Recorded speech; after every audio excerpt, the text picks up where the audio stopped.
good and all the time, and that is his nature. Amen. Amen. This is the King's business.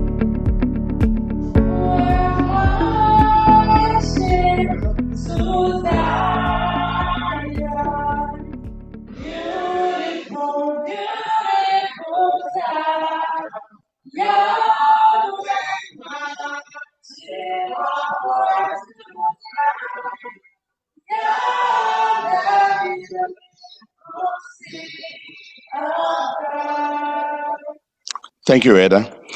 You saw what he read. Moses was able to read that book, and they all said what?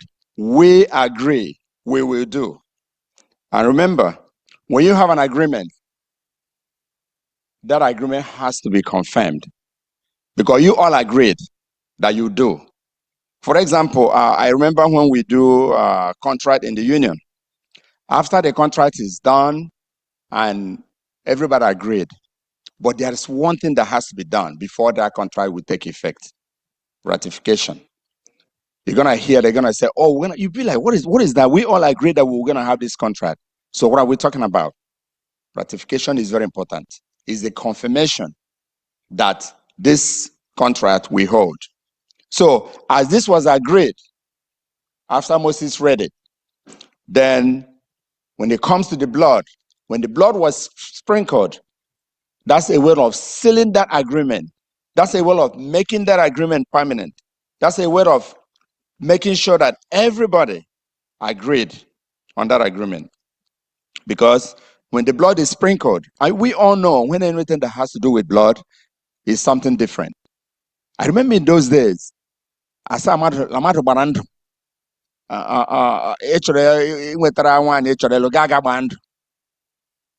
has to do with blood. It's very dangerous. It's too deep. When it comes to blood, it's deep. So that tells you why God allowed this to be happening, that the blood will be sprinkled among all the Israelites to seal the covenant, to make sure they understand the message, to make sure it's not something that one person will come to brother and say, oh, that's not true. Because everybody agreed on it. And that shows that God can protect us with our witnesses. Like what it says here.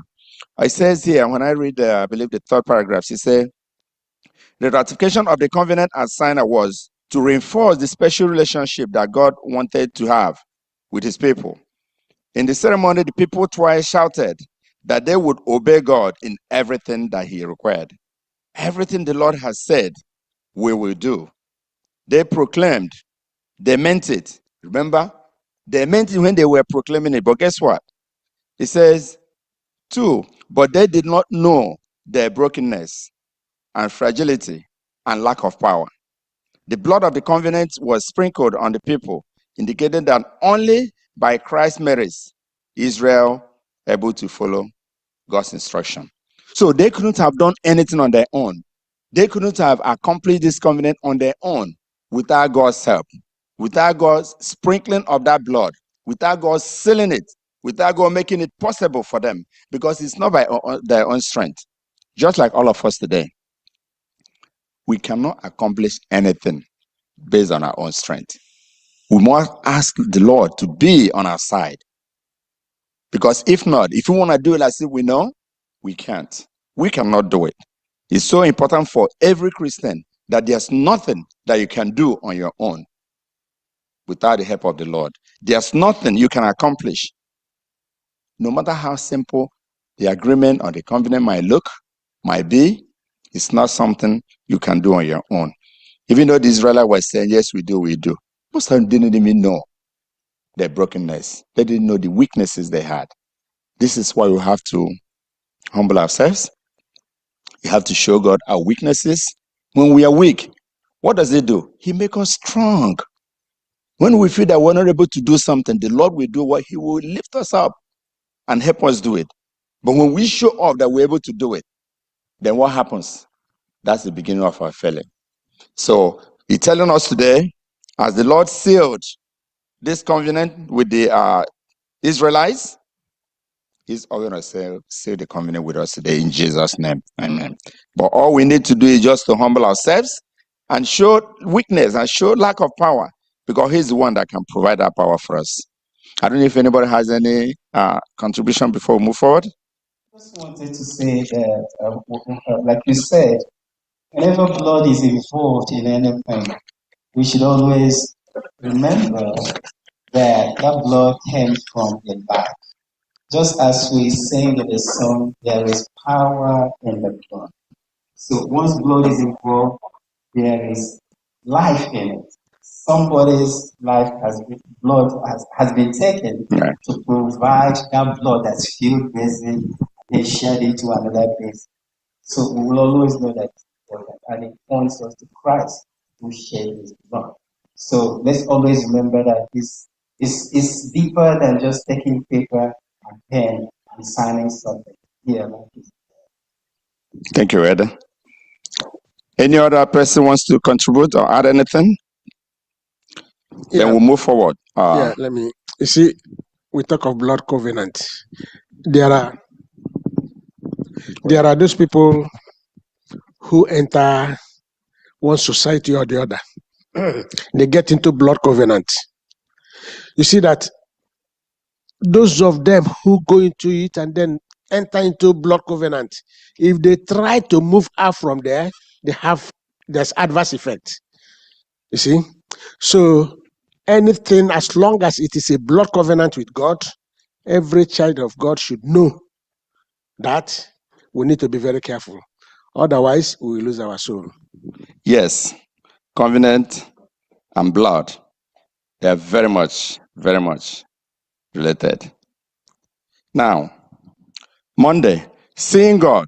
When I looked at this, I was like, seeing God? Can anyone see God and survive?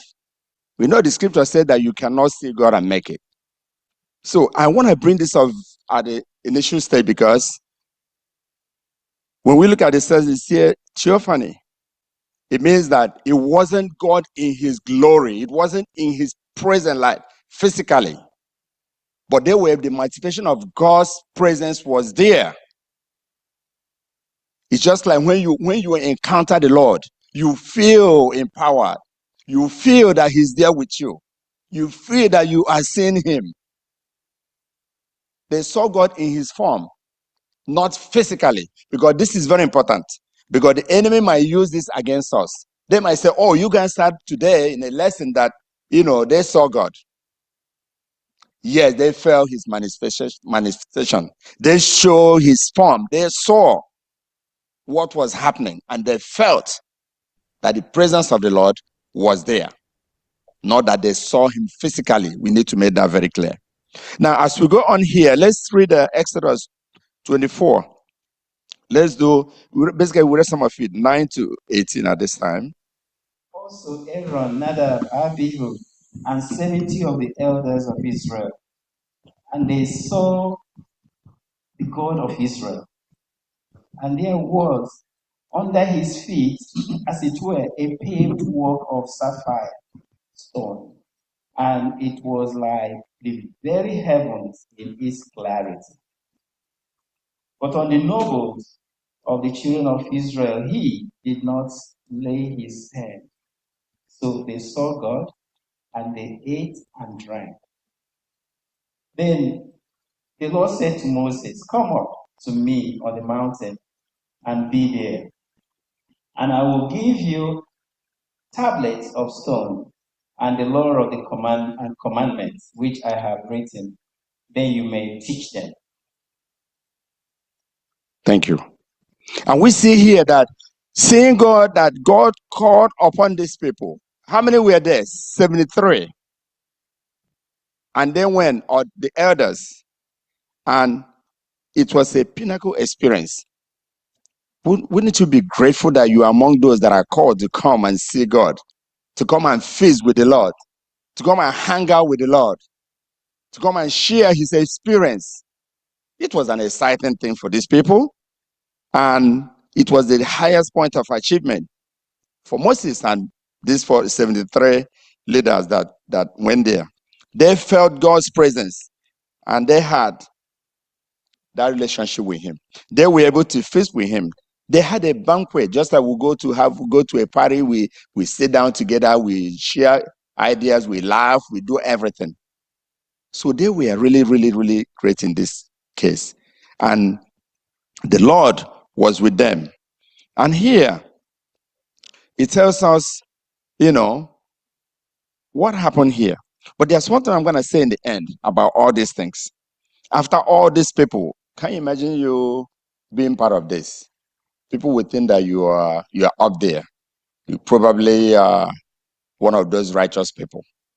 But you see, in the end, sometimes, even though you have the message, even though you have the privilege to do certain things, that doesn't transfer to you being up there, being that righteous person that is expected. Now, when I read the first paragraph, it says, after the establishment of covenant with God, Moses again climbed Sinai. The beginning of this climb, Moses was not alone. He had an excellent company, 73 Israelites, leaders. For the leader, this was a pinnacle experience. They saw God. They're funny. The twice test underlined the amazing reality. It was also a time of leaders. By eating together to seal the covenant with God. This was a banquet, and the God of Israel was their host. Can you imagine the Lord hosting us? These leaders were deeply honored by God. God honored them. It's a good thing. And here it says, let me go to the third paragraph. Meanwhile, to refuse an invitation, they said that to refuse an invitation is something bad. He said it's the worst kind of insults to refuse an invitation. So this insight helps us to understand the stories in the New Testament in which Christ was heavily criticized for eating with the sinners. When the believers celebrate the Lord's Supper, they also establish this close bond. Other believers who are sinners like themselves. During this meal, we celebrate the forgiveness of salvation and that we have in Jesus. So look at what happened here.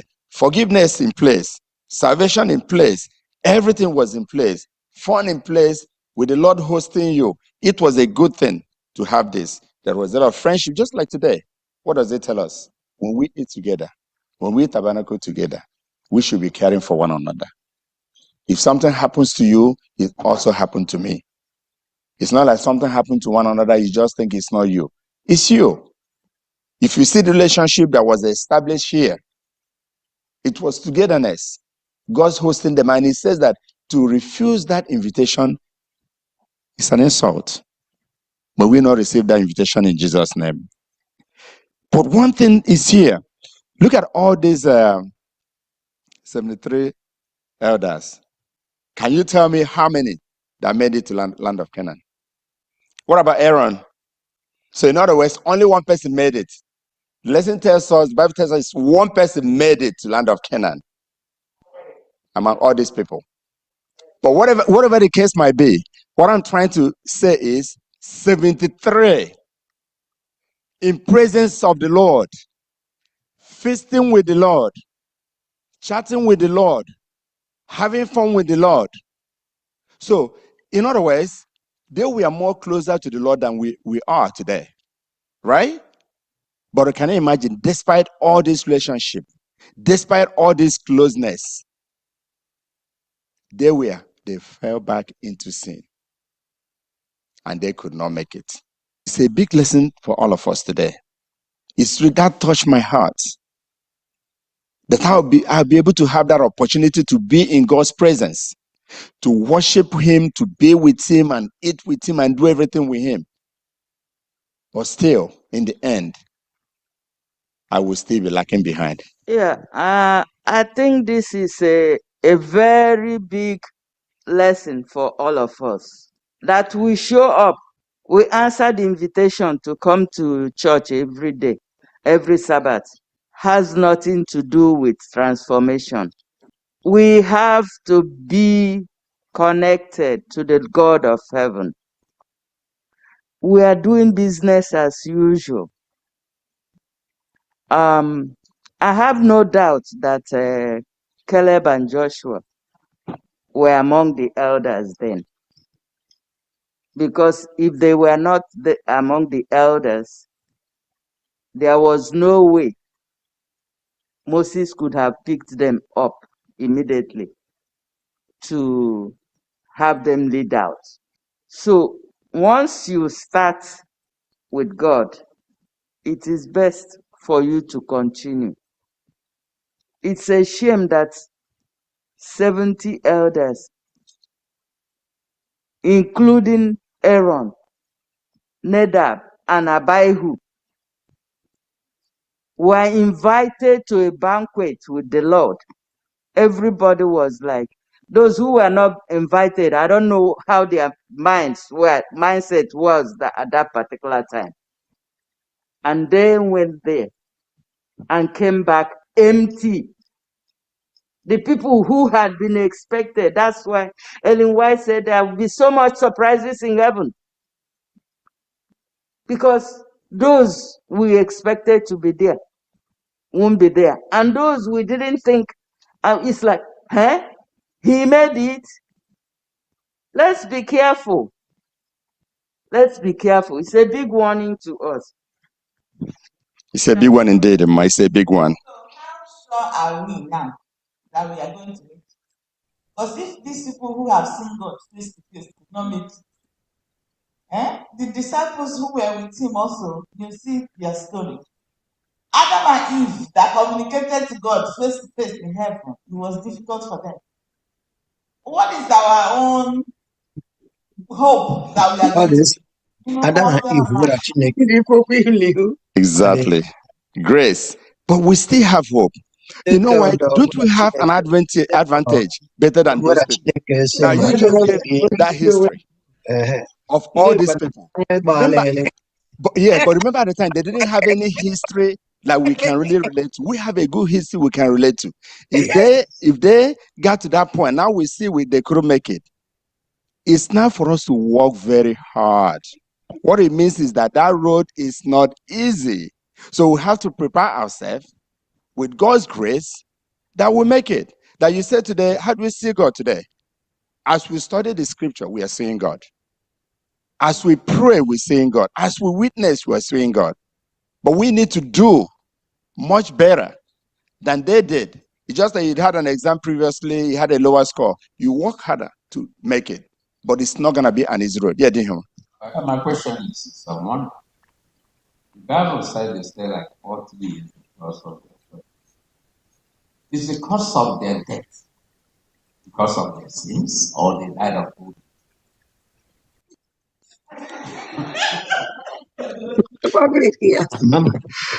I don't get you like that. That's a good one. Majority on At that time, people were living long. It wasn't old age. It's because of their resistance. They love sin like we do love sin now. Remember 969 years until we came down to 150, and now it's 70. What is the cause? Sin. It wasn't because of old age. They did not die because of old age. It's because they resisted the voice and the prompting of the Holy Spirit. It kept on coming and coming and coming. Weak as it's coming to us, it's coming to me every day. It is coming to me every day. I will not lie to you. We have to change. When there's a prompting, change. That's a chance because you don't know when. Thank you. The other thing we also need to look at is that these 70 elders were civil appointments by Moses. Remember, Jethro advised him to get leaders for different tribes. So he got leaders. This is the eye of man looking at qualities of a leader, and he nominated them. But the Bible also tells us that God looks in the heart, not in physical appearance. So because you are appointed in a position doesn't make you righteous.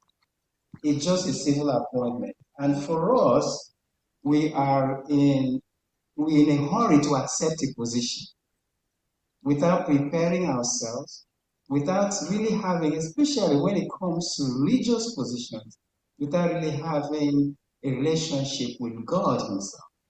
It's something to pray about before just dabbling into it because you just want it. Thank you. So the whole thing comes down to that relationship again. Having good relationship with the Lord is so important. When we have that, we'll be able to do things right. We'll be able to allow Him. Like lesson is telling us that there's nothing the Israelites could have done on their own. Just like we can't do anything on our own. Only through the power of the Lord, which we're going to be talking about. When that sprinkler of the blood is a seal, it's a strength, it's a power for us to do better. We continue to pray, like we say, seeing God with praying, witnessing. God will help us do better than all those people that God were talking about. It's going to be hard. If you're saying that it's going to be easy, it's a big mistake.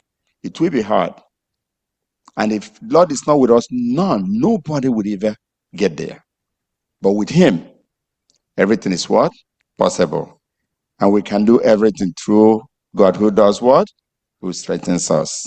So may He strengthen us so that we do better. Tuesday,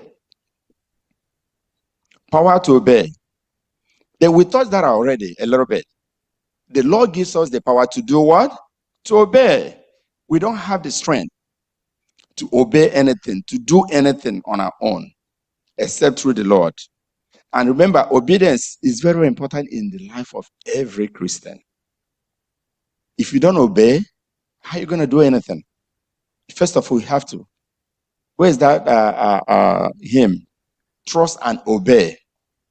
Trust and obey. There's no other way.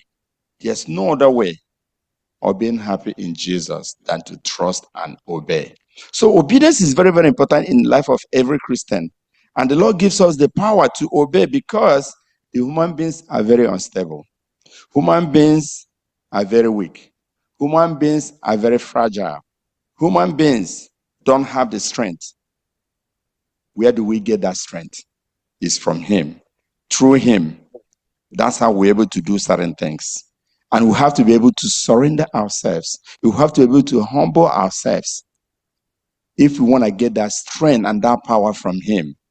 You cannot go and show up that you can do this and do that. Remember the children of Israel when they were saying, we do. They didn't even know their weaknesses. They didn't even know their brokenness. They didn't even know how difficult it was. But they just went ahead and accepted. Just like today, we come to church every Sabbath. That doesn't give us license to go to heaven if we don't do what is needed for us to do as Christians. We have to follow up. We have to do what is right in His sight. We have to humble ourselves so that He can give us the power to move forward. And remember that obedience is a gift. First of all, you make that choice. You make a choice to worship Him. You make a choice to follow Him.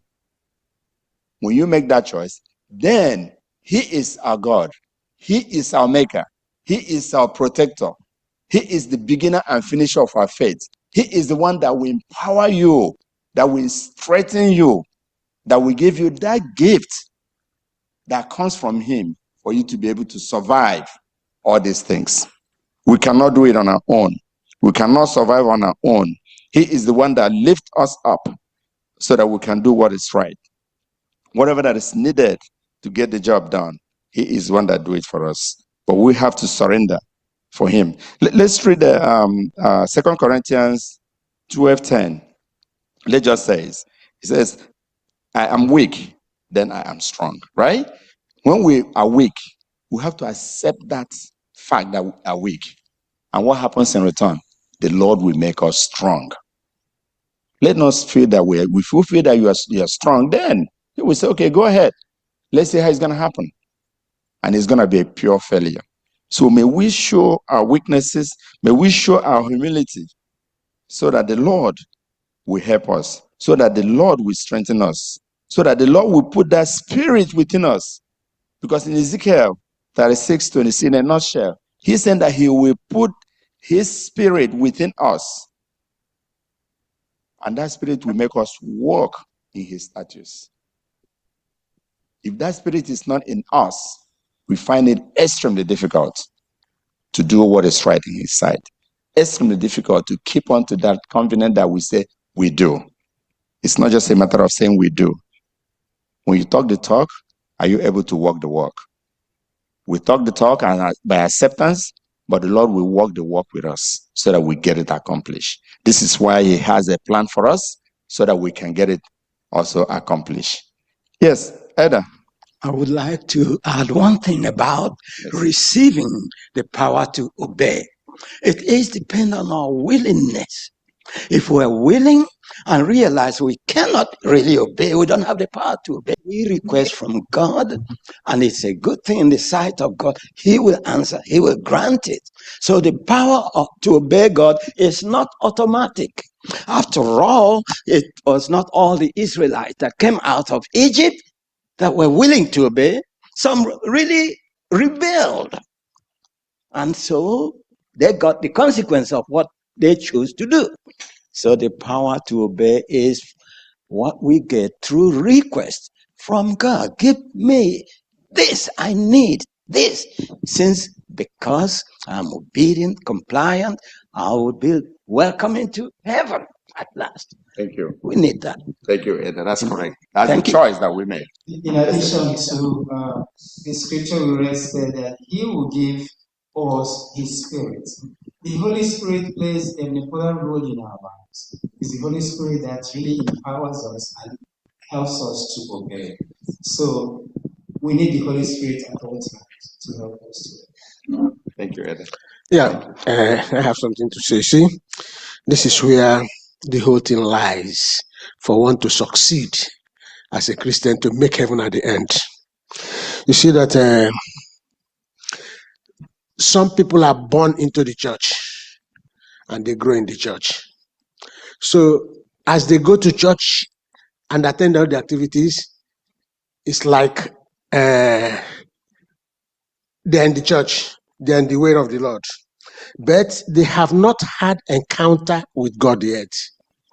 You see, when they have encounter with God, you will see it. They begin to keep some of the things that we're supposed to do. That's the status. And then if I go back to 25 a little bit, he said, then I will sprinkle clean water on you, and you shall be clean, and I will cleanse you from all your filthiness and from all your idols. So by the time the person realizes that he is beginning to follow God, God will make him stronger. Amen. Somehow. And then in 26, I say, I will give you a new heart and put a new spirit within you. And then I will take the heart of stone out of you, out of your flesh, and give you a heart of flesh. A heart of flesh, okay? So it is here that if you don't get to this stage where that stony heart will be taken from you, you may not make it. You may not make it. Because at the first stage here, you find yourself, at times you just fall. At times you stand, like it is with many of us today. Yes, we want to follow the word of the Lord. And we hear the teachings. We follow it. At times we fall. But when the Lord puts that verse 26, that is Ezekiel 36:26, he said, I will give you a new heart and put a new spirit within you. I will take the heart of stone out of you and give you a heart of flesh. Until you get to this stage, you may not make it. Amen. And then when you are in this stage, you get another one again, or that is 27. He said, I will put my spirit within you and cause you to walk in my statutes, and you will keep my judgments and do them. Amen. So Amen. If you must pray for it before you get it. Amen. If you don't pray for it, you just keep trying on your own. Look at these people. What of these 73 people that went there? Straight, they had communion with God. In the end, most of them were not able to make, or they were not able to make it. It's just still the same thing. Yes. If we pray for it, and if we test for it and pray for it, the Lord will give us the power and we'll be able to make it. And the strength to do it. That's exactly right. That's why you have to, when you make that choice, The first step is to make the choice first. You have to accept him. You accept him. Then you will allow his Holy Spirit to dwell in you, and then he will walk with you. That's when I say you talk the talk, you also have to walk the walk. So the Lord will help you. You have to seek him for him to be able to help you. Like that probably answered the human's question why they couldn't make it, because the heart of the stone was not taken away from them, because they did not humble themselves for the Lord to walk with them. And that's why they could not make it all the way. And I also want to say, before we move on to Wednesday, that obedience is a divine mandate. Obedience surpasses sacrifice that you make. Obedience leads to exaltation. When you obey, it leads to so many things. Obedience brings lots of blessings. So when you obey God, it comes along with so many blessings that you may not be able to even handle them. It's a lot. Yes, because we all have sinned, and come short of the glory of God. Therefore, we cannot do anything on our own except through him. Amen?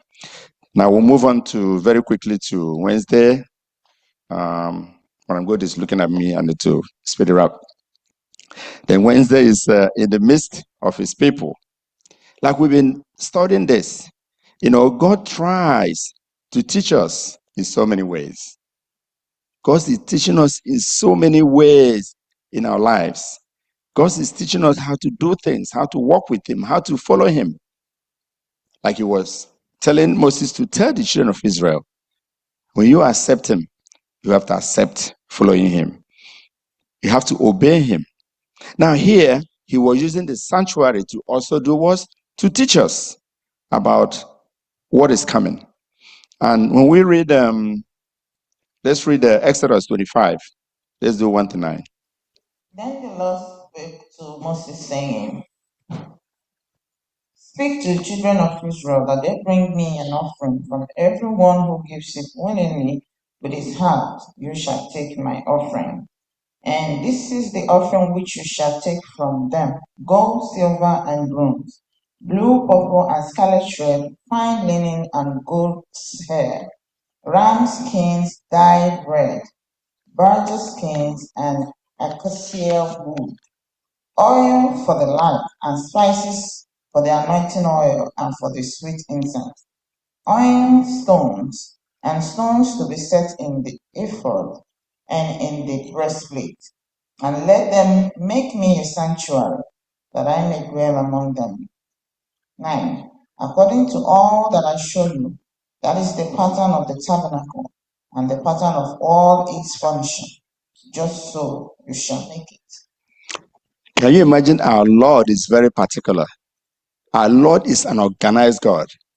Our Lord is a Lord that knows exactly what he wants or how he wants it. This is why you have a covenant, then you have the blueprint, which is the plan by which you have to go. And look at what it's saying here. It's asking them, wait a minute, by the way, someone was asking last night, why would God be asking for such an expensive items like gold, like silver, like bronze? These are people that were just run away from the Egyptians. Are you expecting them to bring gold, bring silver? Wow, that was very interesting. But when that question was asked last night, I believe the pastor responded by saying that those are the things they also got from the Egyptians at the time. Remember when they were living, the Lord asked them to ask them, those your friends, ask them. I believe the Lord softened their heart that they were able to give. Maybe they could have said, we don't want to give our gold and silver. But they were able to give because God plans ahead. He knew what he's going to use that for. And one thing that is important here is also like in church today, if we want to give from the bottom of your heart. Don't give because someone else is giving. Don't give something you cannot afford. Don't give something that is not deep inside you. That's one lesson we should take from here. Because sometimes we just do things because we want to do it.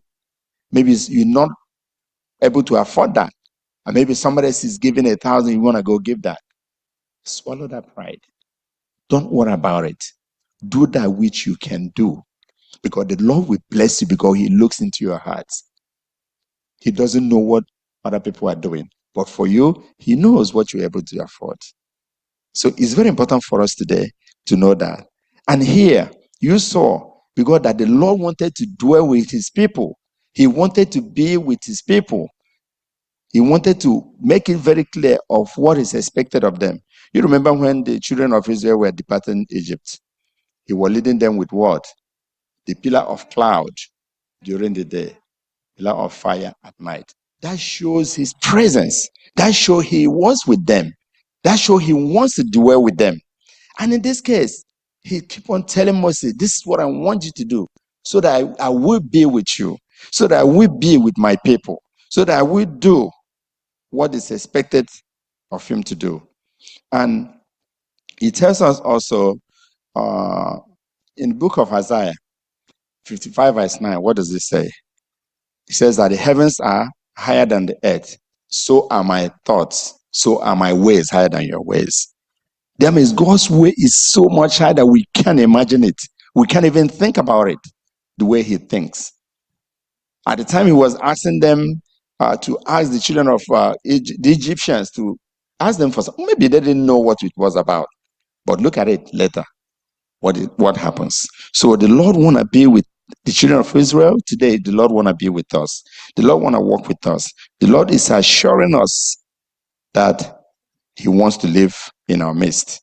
And because he is higher, he is bigger than us, and he wants to have that intimacy. But what do we do in return? What do we do in return? Is to humble ourselves. What do we do in return? Is to calm down. What do we do in return? Is to show our weaknesses so that he can strengthen us. Because when we show that we are strong, we're going to fail. But we'll be able to humble ourselves before him in everything that we do, in our behaviors, in our characters. If we're not able to preach like Paul or speak like the angels, who can tell others how wonderful the Lord is? This is what is expected of us. Do you have any addition, any contribution? I just wanted to ask, it's about the money. What of during 13 Sabbath when we are pressurizing people to give so that we can get the cup? Is it possible that that is sin?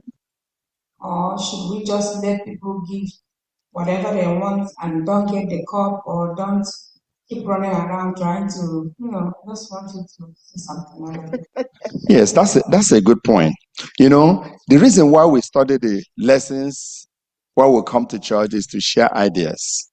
You see, this is something refreshing our minds today. So it could have been that the way we are doing it wasn't the right way. It could have been that we want to allow everyone to do the way they feel so that they won't be pressurized. Because the lesson is telling us we have to do from the bottom of our hearts. Whether or not we're able to get that goal, maybe we have to do the way we feel, what we can afford. Because you don't want to pressurize someone to go and give 1,000, maybe they want to afford 500. That wouldn't be nice. That's not what the lesson is teaching. The lesson is teaching that we should do the way, whatever we can afford, the widow's mite. Do not go and do what you cannot do. So we might look at that, Sister Ozzy. We might refresh our minds and say, we're not perfect. It's a learning process for all of us. So if something is not right, we can make it right. We can do it better. I don't know if there's another person has anything to say to that. You just use it. I say it as strong. Nobody is pressurized. Even though we say we want to meet that goal, we want to carry the cup, that is just to put some spice and something. Even if you don't have, you should not do it because of that. If you do it because of others, that's great. Do it as from the bottom of your heart, the way the Spirit is. So what you're saying, no matter the pressure, if there's one, still do that you can do. because it's possible that someone else could have been pressurized that others will not know. So it's an individual thing. Do as much as you can, the way you see fit, what you can afford. I believe that should be the right. Yes. And there's a blessing in giving also. We should have that at the back of our minds. Can I add to that? Oh, yes, go ahead. Okay. Adding to what Adihoma said, the idea that you are giving as much you are giving because you want your class to carry the cup is bad. Give because God has already given you. And the Bible said, give as you had proposed in your heart. And then when somebody goes to see what class 1 gave, and somebody tops that, they've given this, and then you go and put extra $10 so that you want to carry the cup. That is sin. If we are doing that and giving because we just want to get the cup and appear there and take photo, that is sin. Okay, so revisit it and know what you are doing that's not right. However, I have a question. That's why I asked for the mic. Okay, hold on. Preacher wants to make a contribution. Yeah, and I have contribution too, if you don't mind. Hello. I think there is a problem and a danger in over-interpreting certain things. I agree with what Homer said. He said it's fun. That's fine. I would also object to the word that the elder is using, pressurizing. It's not pressurizing. You see, you are reminding. It is a project of the church, a project worked out by the church to do certain things in the church for the ministry. So if we go the extra step to persuade, to remind our membership that this is something that we should do, I don't think there is anything wrong with it. Now, Madam Alosinya can ask her question. The question is this: God does not live in a temple built by man. So what is the essence of building after he has said he does not live there? Yeah, didn't he say we should make him a sanctuary so that he will dwell among us? Is that not contradictory? It's not contradictory. It's not contradictory. Right from time, God has always had a sanctuary. God has always had a sanctuary. Even in the time of Israelites, they had temples where the chief priest performs all these sacrifices and stuff. So God has always, even in the Garden of Eden, God always came down to spend time with Adam and Eve in the Garden of Eden. He wants to be with us. He loves us, just like we want our children and our family to come to visit us during Thanksgiving and all these celebrations. God wants to be with us all the time. So where's a better place for him to dwell with us except in his own sanctuary? That's why we're here today. Supposing we didn't have this church, where will we be, in our different homes? So I think God wants a temple for himself, for us.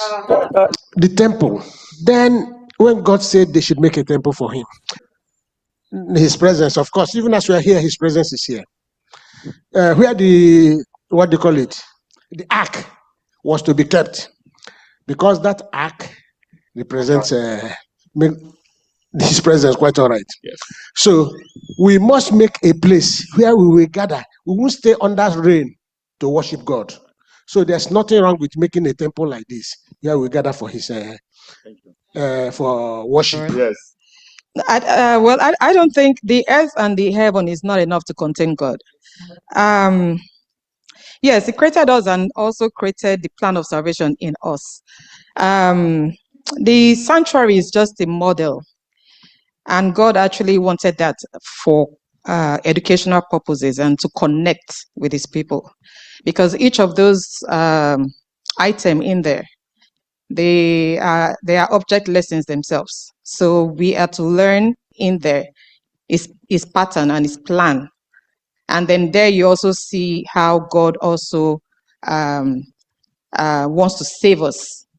Just like Asaph saw in the end, in Psalm 73, if I'm not mistaken, how in the end he saw what's going to happen in the end. So it's the same thing for each and every one of us. We have to learn the pattern and learn how God wants to save us, and then also see the beauty of the plan itself. So my prayer is that we all go through it and see how God truly loves his people and wants to save them in the end, in Jesus' name. Amen. All I want to say is this.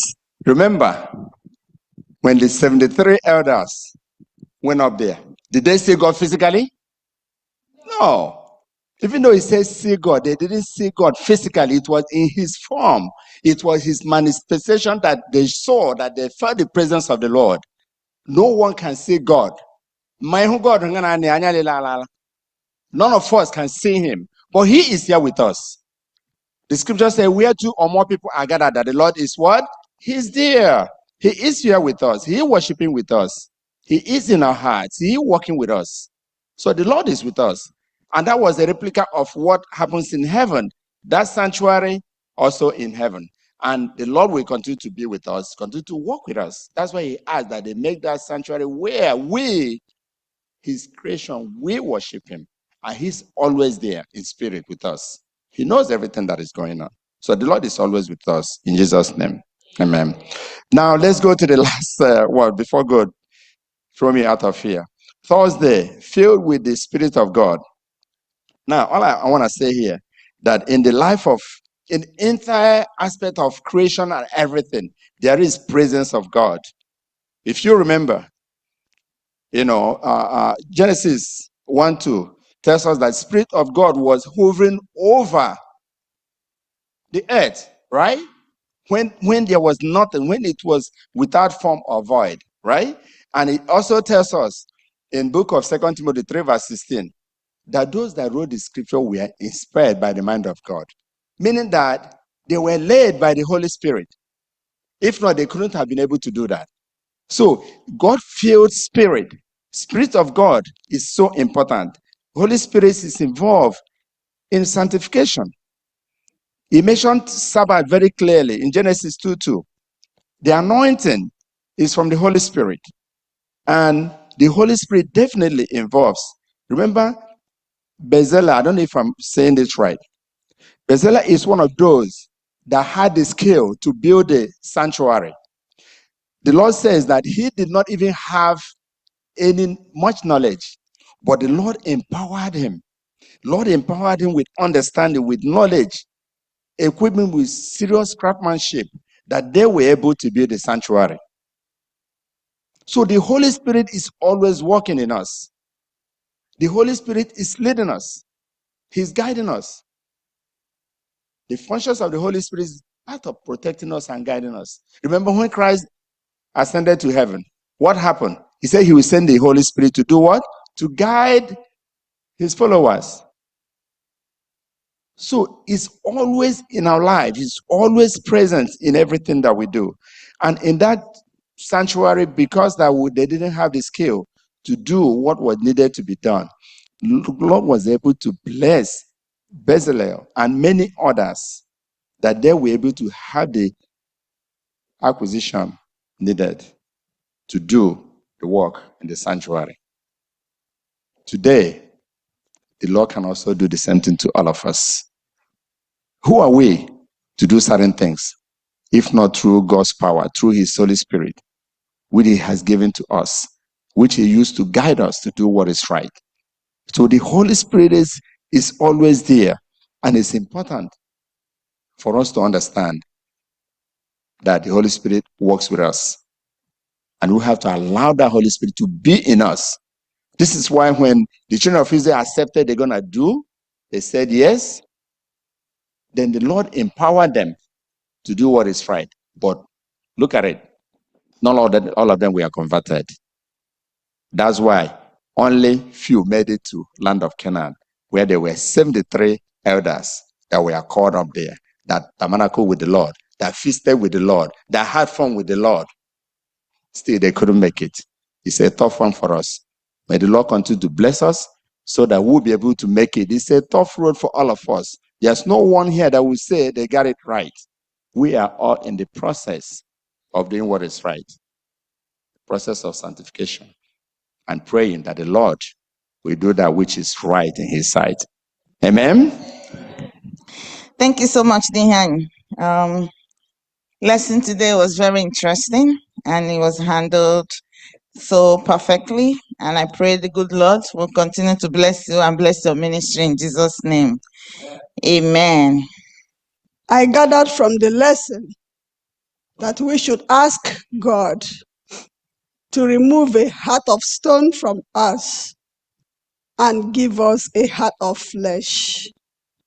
That God is the only one who can empower us to obey the commands he has given us. We cannot do it on our own. May God help us. Next week's lesson will be lesson 11, and the title is Apostasy and Intercession. The memory text is from Exodus 32, verses 31 and 32. May God help us as we study in Jesus' name. May we all rise as we bring the Sabbath school to a close by singing from SDA 8600. Sweet promises given to believe, behold, I come quickly, how fast still I come. Sweet promises given to believe, behold, I come quickly, my own to receive. Hold fast till I come, knowledge joy is great.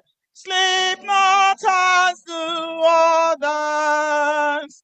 Be watchful and wait. Hold fast till I come. Sweet promise of heaven, the kingdom restored, to you shall be given. Come enter my joy, sit down on the throne, bright crowns are in waiting. Oh, fast still I come. Let us pray. Our kind Savior, the great Redeemer, the great I am, Father, we thank you this morning. We adore you. We magnify your name for how you led us through the section of our lessons this morning.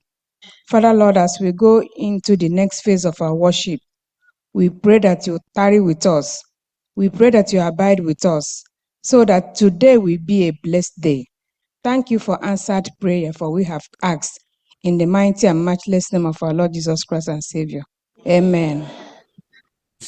And all the promises of Christ, my King, to eternal excellence, praises ring.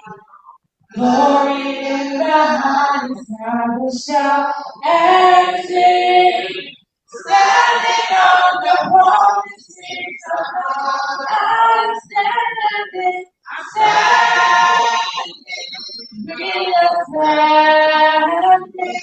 I am standing on the promise of God, my Savior. Standing on the standing, I am standing on the promises of God. Holy time, holy time, oh Lord, just now. I will be there, Savior, holy thou. Teach me how, teach me how. I will do thy will, oh Lord God mine.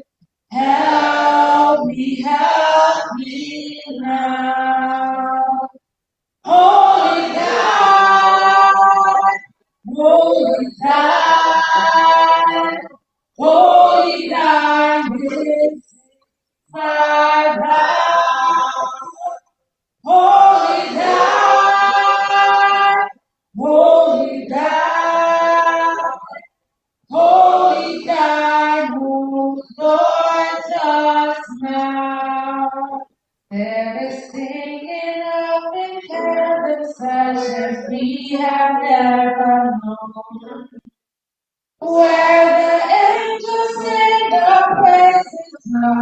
Lamb upon the throne. Their sweet hearts are ever smooth, and their voices always clear. Oh, that people like them while we serve the Master here. Holy, holy is what the angels sing, and I expect to have them make a host of heavenly. But when I read that just story, they will throw their wings. For angels never found the joy that our salvation brings. Jehovah ka anyị tụkwasịrị obi, anyị agaghị atụ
egwu, anyị agaghị atụ egwu. Jehovah ka anyị tụkwasịrị obi, anyị agaghị atụ egwu, anyị agaghị atụ egwu. Jehovah ka anyị tụkwasịrị obi, anyị agaghị atụ egwu. Everybody on the Lord's side, say amen. Everybody on the Lord's side, say amen. Jesus wants to hear you loud and clear. Everybody on the Lord's side, say amen. With this little song in our hearts, I want to welcome us all into today's divine service, asking God to come and be with us through Christ our loving Savior. Affirmation of faith. Revelation 14:6-7. Then I saw another angel flying in the midst of heaven, having the everlasting gospel to preach to those who dwell on earth, to every nation, tribe, tongue, and people. 7, saying with a loud voice, fear God and give glory to him. For the hour of his judgment has come, and worship him who made heaven and earth, the sea and springs of water. Psalm 33, 20 to 22 will be our call to worship. Our soul waits for the Lord. He is our help and our shield. 21, for our hearts shall rejoice in him. Because you have trusted in his holy name, let your mercy, O Lord, be upon us, just as we hope in you. With this word, I call the church to worship. There's a sweet, sweet spirit in this place,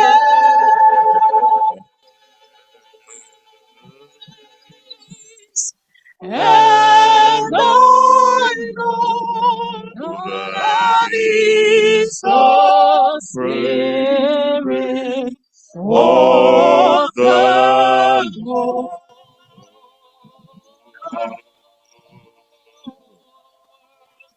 There are sweet expressions on each face,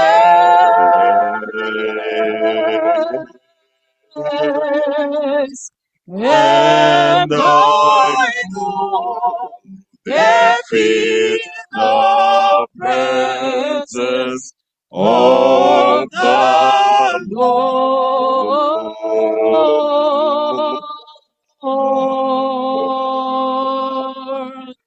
Sweet Holy Spirit, sweet heavenly Lord, stand right here with us, filling us with your love, and for these blessings we lift our hearts in praise. Without a doubt, we know that we have been revived when we shall be in His place.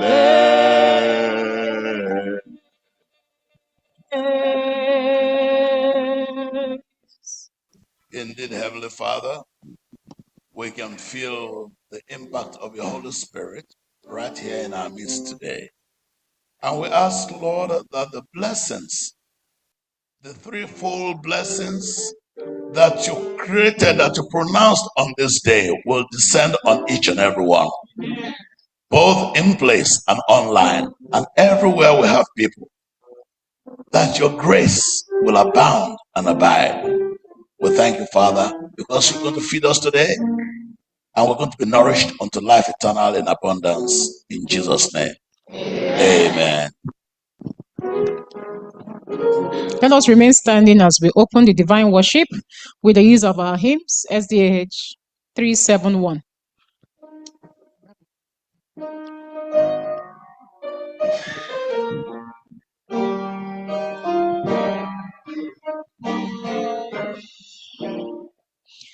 Lift him up, 'tis he that bids you. Let the dying look and live. To all weary, testing sinners, living waters he will give. And the ones so weak and lowly, yet the Prince of Heaven was he. And the blind who grope in darkness through the blood of Christ shall see. Left him all his sins and leaves you at the head of heaven. Left him all his sins and beats you. Now he bids you flee from wrong. Come, ye disconsolate, where he long we come to the mercy seat. Fervently near. He'll bring your wounded hearts. He'll turn your Agree earth no sorrow that heaven can not heal. Earth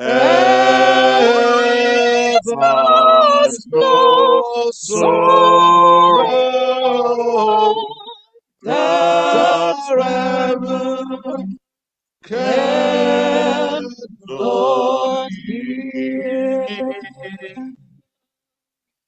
God's Son Jesus, our Savior, who said we should come boldly before the throne and present ourselves and present our request to Him. And He has promised that whatever we shall ask in His name, that He is going to do it for us, so the Father can get glory. That's why we are here boldly and humbly requesting and pleased to receive. Many of them are in darkness, but somehow we can touch them and let them come back to you and let them know that you are the only true God. You are the God of this universe, the creator, the sustainer of everyone. Please, God, hear our request.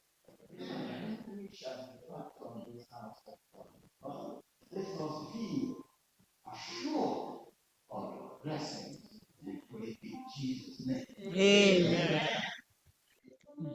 Hear your prayer, Oh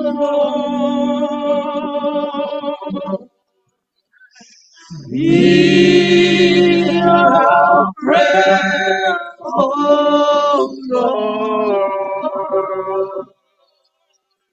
Incline thy ear to us, and grant us thy peace.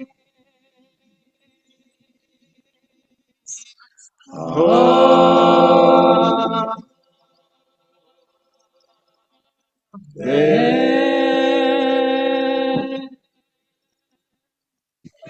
Children of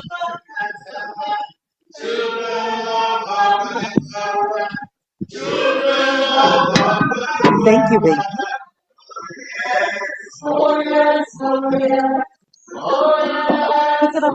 It's happy Sabbath, daddies and mommies.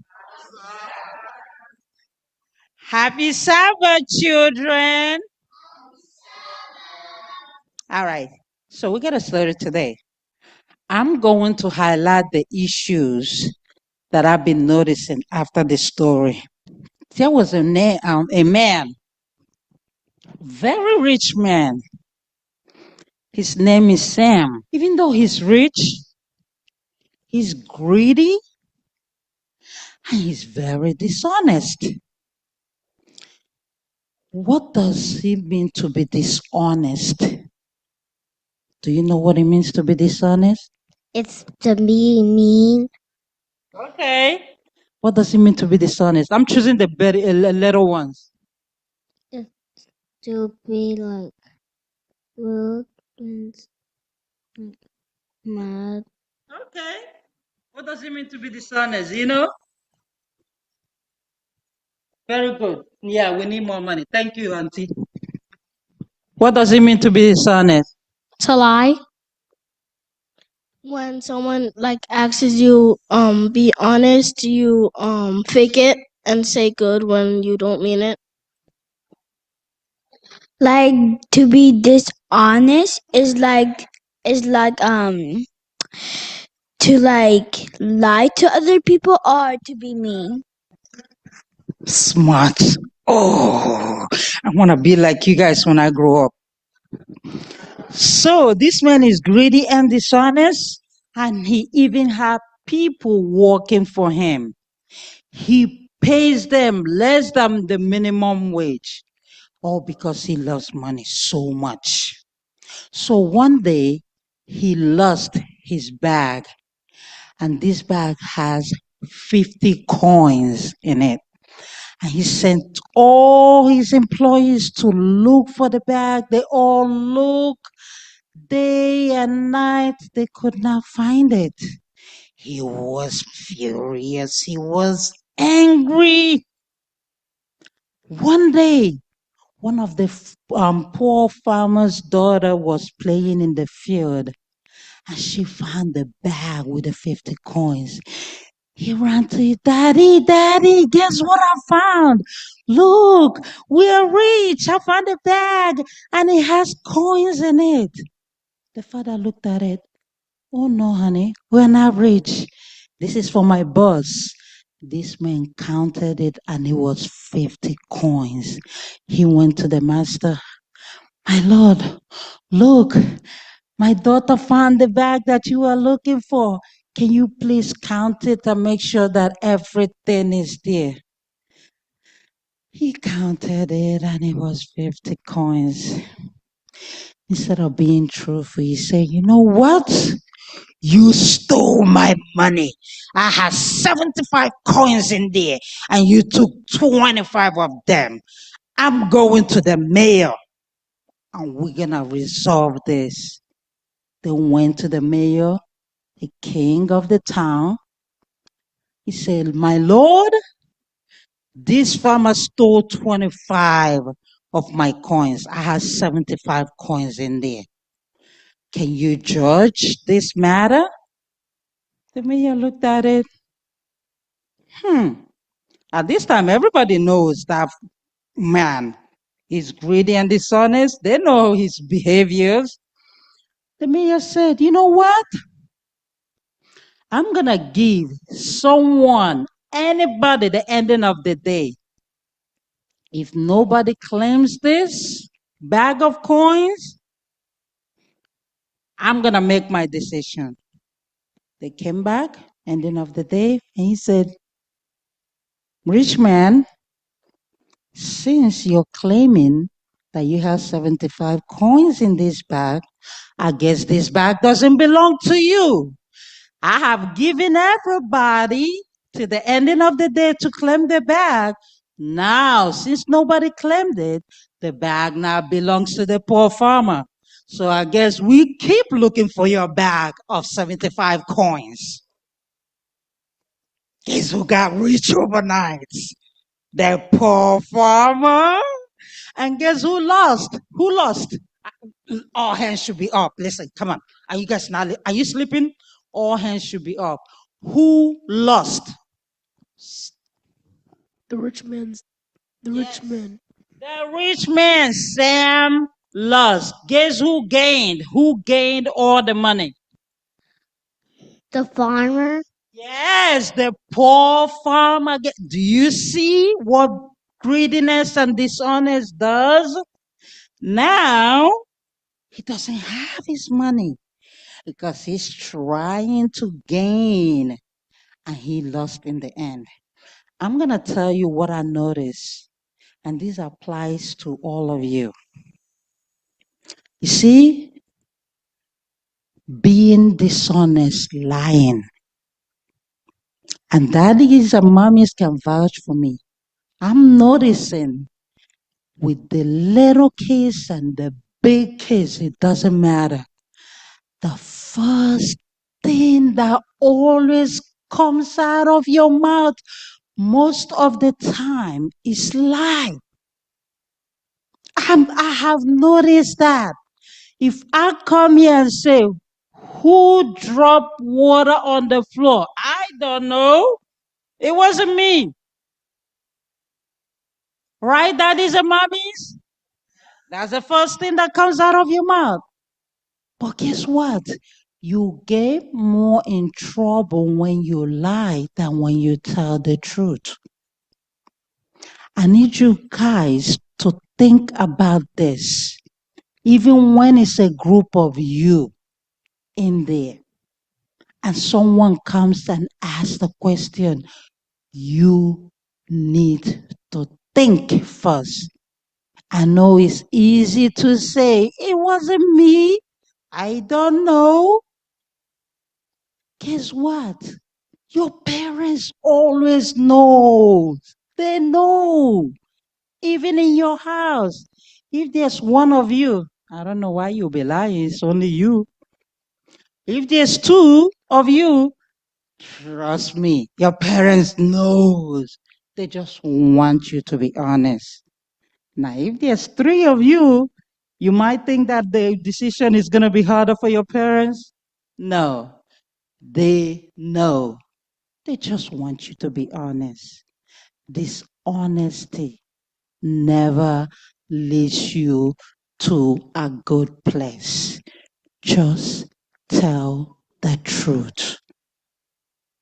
Just tell the truth. A lot of you are getting bigger and you think that you can get away with lying. Guess what? Can't get away with that when it comes down to Chirma. I know. Yes. I don't care how big you get. Your parents will always be your parents.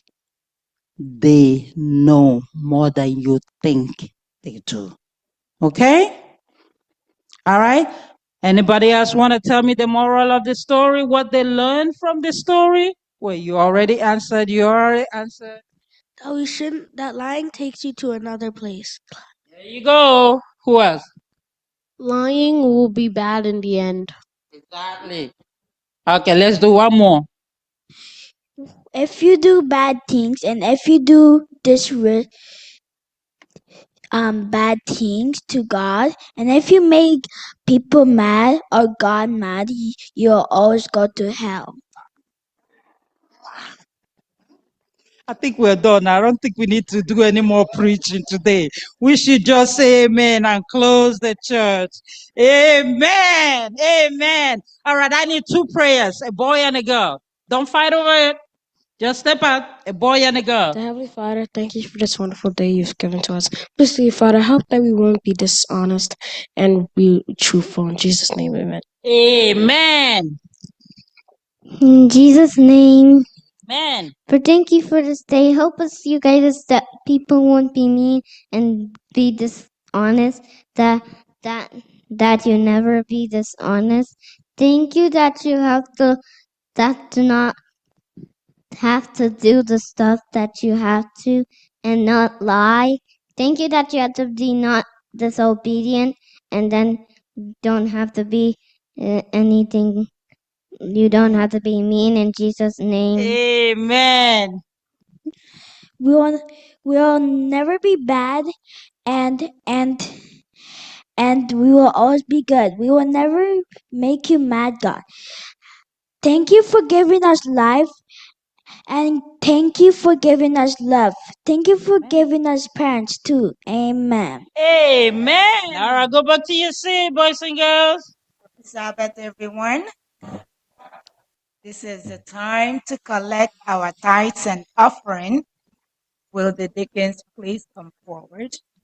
In the book of Deuteronomy, chapter 8, verse 18, it says, "But remember the Lord your God, for it is He who gives you the ability to produce wealth. Our Heavenly Father, we thank you for the worship of today. Lord, at this time, we have returned a portion of that which you have blessed us. I pray that you will accept our offerings and thanksgiving and give us a cheerful heart so that we will give without being grudged. Heavenly Father, please bless each and every one of us abundantly. In Jesus' name I pray. Amen. Shall we remain standing for the reading of our scripture? Our scripture will be taken from the book of Matthew, chapter 12, verses 22 and 8 and 30. And I'll be reading from New King James Version. Then one was brought to him who was demon-possessed, blind and mute, and he healed him, so that the blind and mute man both spoke and saw. And all the multitude were amazed and said, "Could this be son of David?" Now, when the Pharisees heard it, they said, "This fellow does not cast out demons, except by Beelzebub, the ruler of the demons." But Jesus knew their thoughts and said to them, "Every kingdom divided against itself is brought to desolation, and every city or house divided against itself will not stand. If Satan casts out Satan, he is divided against himself. How then will this kingdom stand? And if I cast out demons by Beelzebub, by whom do you sons cast them out? Therefore, they shall be your judges.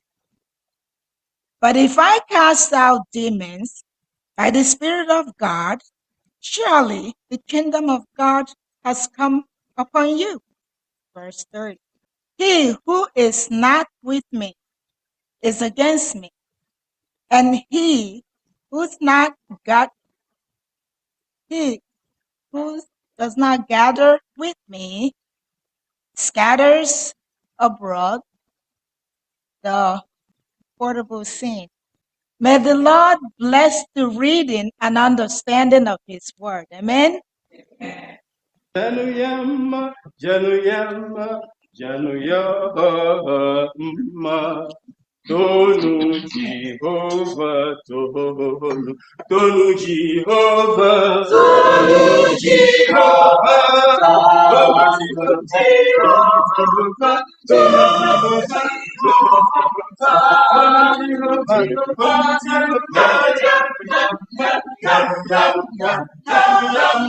Tonu Jehovah,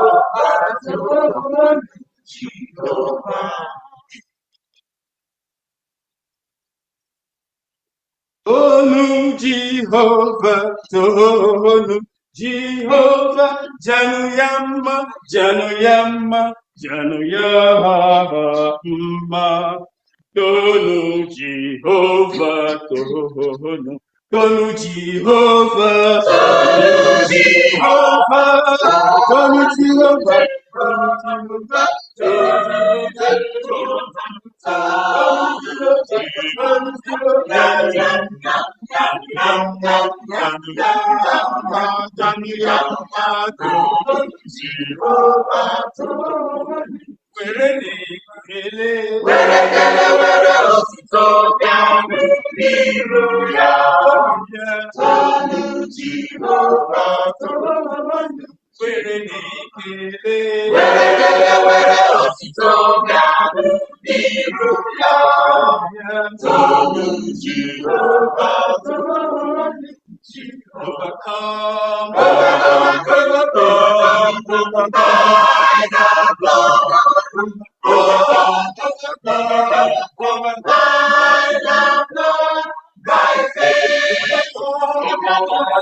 I do believe I shall overcome.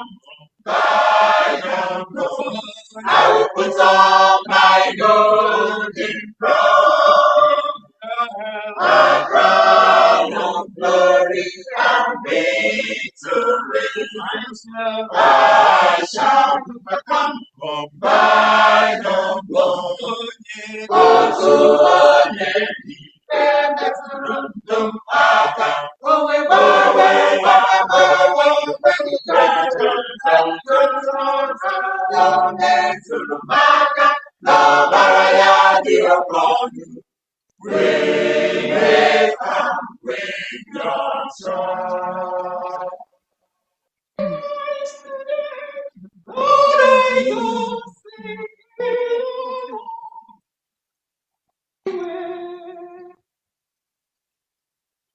I am so happy in Christ today. Now I go singing along my way. Yes, I'm so happy to know and say, Jesus included me too. Jesus included me. Yes, He included me. The Lord said, soever He included me. Jesus included me. Yes, He included me. When the Lord said, soever He included me. By me I bring whosoever may come to the fountain of life today. But when I read it, I always say, Jesus included me too. Jesus included me. Yes, He included me. When the Lord said, soever He included me. Jesus included me. Yes, He included me. When the Lord said, soever He included me.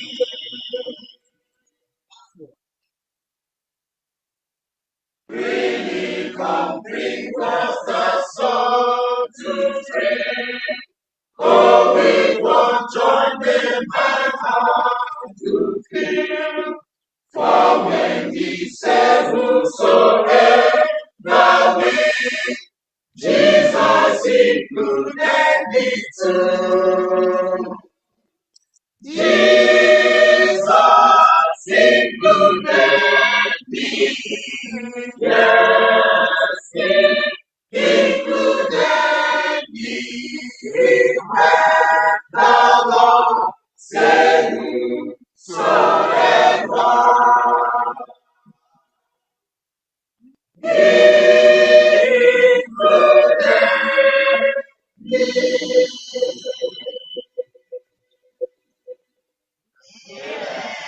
It is not surprising that Jesus included me. I'm not quite sure if he remembered to include you. I am not quite sure. Did Jesus include you? Hallelujah. Jesus included you too as well. Choir, God bless you. May you be included when He is calling on those for whom he died. And welcome back from St. Louis. Yes, I could see that people came back with bouncing steps and new energy. It's not so much about what happened there, but who came, about who you saw, getting together with people that you have not seen in a long time. It's just homecoming. It's family returns and connectivity with people that you haven't seen. Sometimes we just get so used to, it's walk and walk and walk every day, every day, every day, every day. You're going, it's walk, home, church, walk, home, church, walk, home, church. It's a triangle. And then from time to time, it's good to get away. Welcome back. Mabialaye. Yes. I could see, we're already looking forward to, well, it's not St. Louis next year. Mr. President, Houston next year. Yeah, I understand that, incidentally, we're so privileged that the president actually is a member of this church. It belongs to us. So the president, the first lady, and everybody was there for the week, and we just welcomed them all back. God bless you all. One thing that I would begin to love to see in these conventions, you know what? This little light of mine, I'm gonna let it shine. Yes, this little light of mine, I'm gonna let it shine. This little light of mine, I'm gonna let it shine. Let it shine. Let it shine. Let it shine. Heavenly Father, we just thank you, Lord, because everywhere we go, we will bring our little light with us, because we ourselves, we are light in the darkness of this world. Help us to shine, to be, to do, to go for you, in Jesus' name. Amen. To be or not to be. Those who are students of literature, it's Shakespearean, I can see Dr. All those things that you used to read in those days, Macbeth, Tales of Two Cities, and all rest of that. That is a statement that has come back a long way, to be or not to be. That's the question. That is actually the bottom line for you and I as Christians in the world today.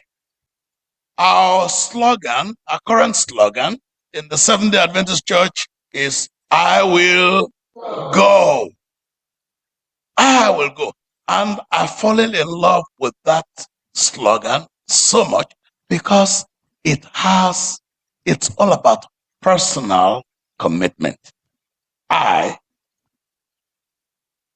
definitive, not may, not probably, but I. So that's me, will go. 3 powerful words. I'm talking, I can only speak for myself. And it is not conditional. It is imperative. Will. And then I'm not searching or asking. I know exactly what I will go. The question is, go to do what? We love so much as Seventh-day Adventists the prophecy of Daniel that talks about, at the time of the end, knowledge shall increase. And what? And people will run to and fro. Doing what exactly?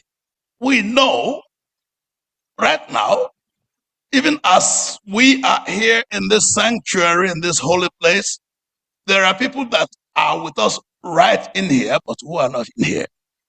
That is knowledge.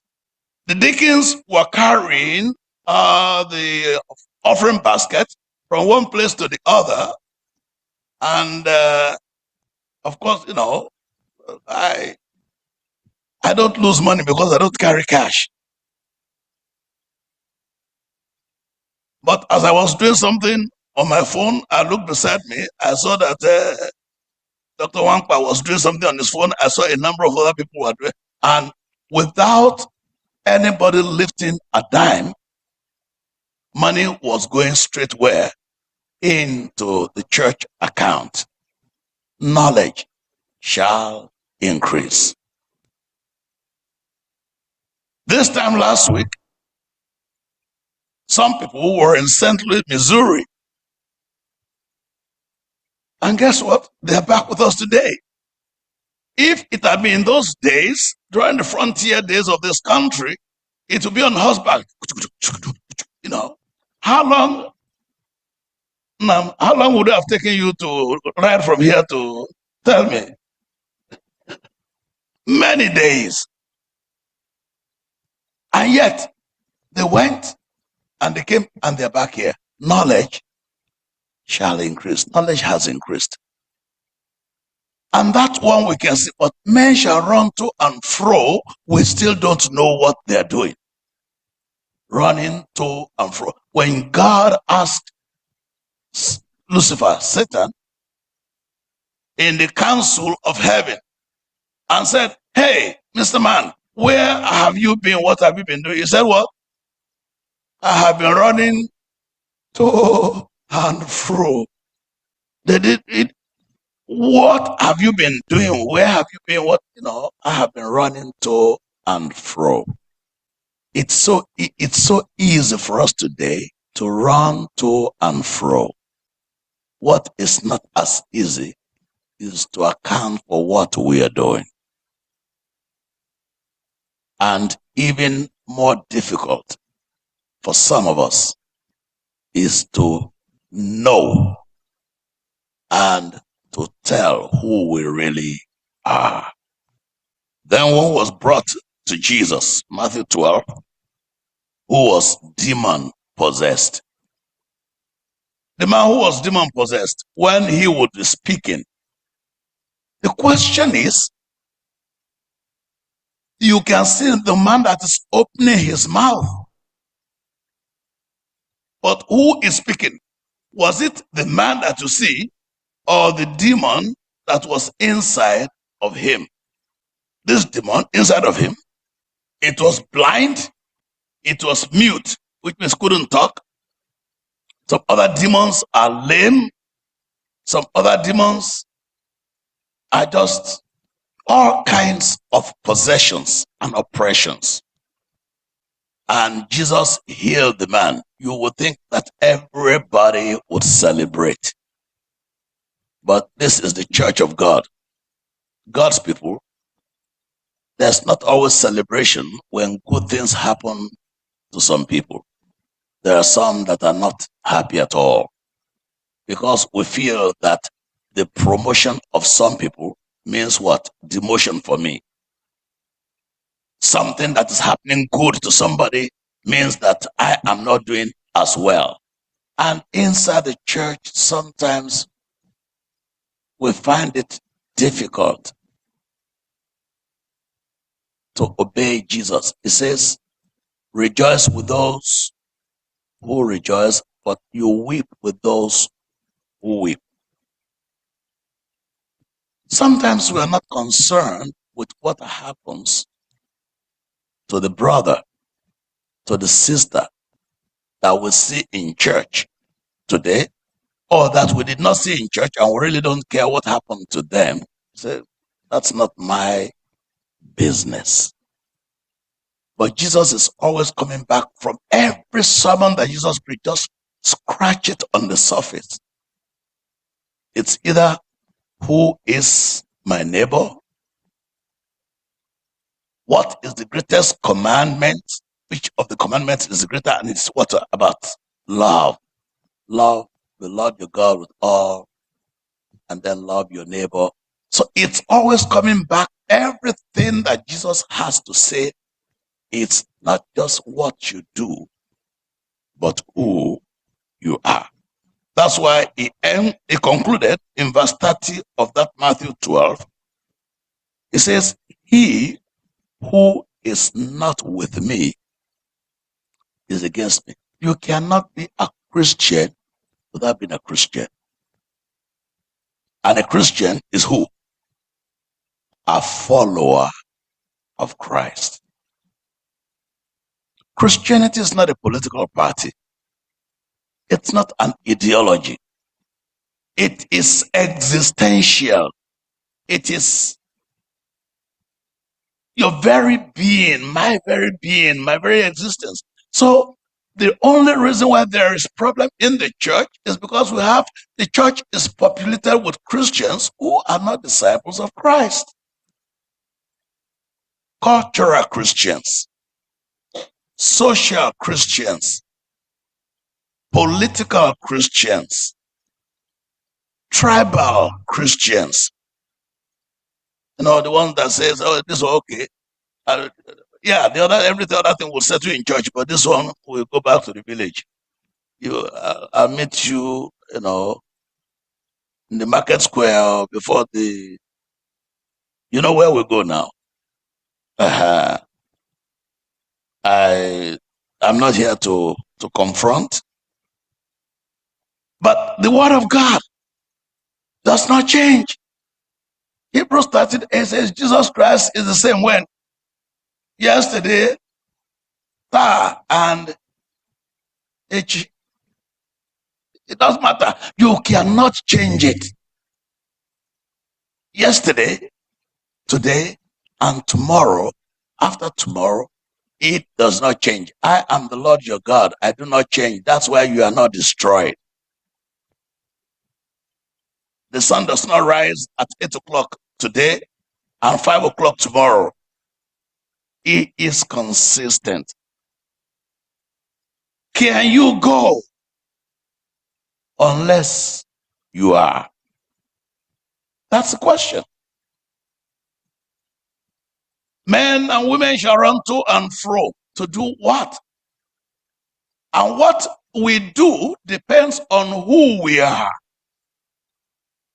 Because you cannot give, my brothers, my sisters, you cannot give what you don't have. You can pretend to give, you may pretend to give, you may appear to give. It might seem that you are giving what you don't have, you cannot give. Where you go, what you do, those are the symptoms. But the real cause, the real problem is who I am. Who I am, you know what I do, where I go, that's just like the shirt that I put on. Who I am, that's like my skin. And so, right now, thank God, the year has gone, January, February, March, April, May, June, July, even August is gone. And now we have descended into the ember months, which means the year is wrapping up. Whatever you have not achieved this year, it's about time you start rounding up because before you know it, the year is over and 2026 is upon us. It will meet you in peace and joy by God's grace. It will meet you in health and strength by God's grace. What have I done with 2025? Right now, I want to do this. GC, General Conference Session. General Conference Session has come and gone. We talked about convention. Convention has come and gone. So what's next? Evangelism. For our church, what's next?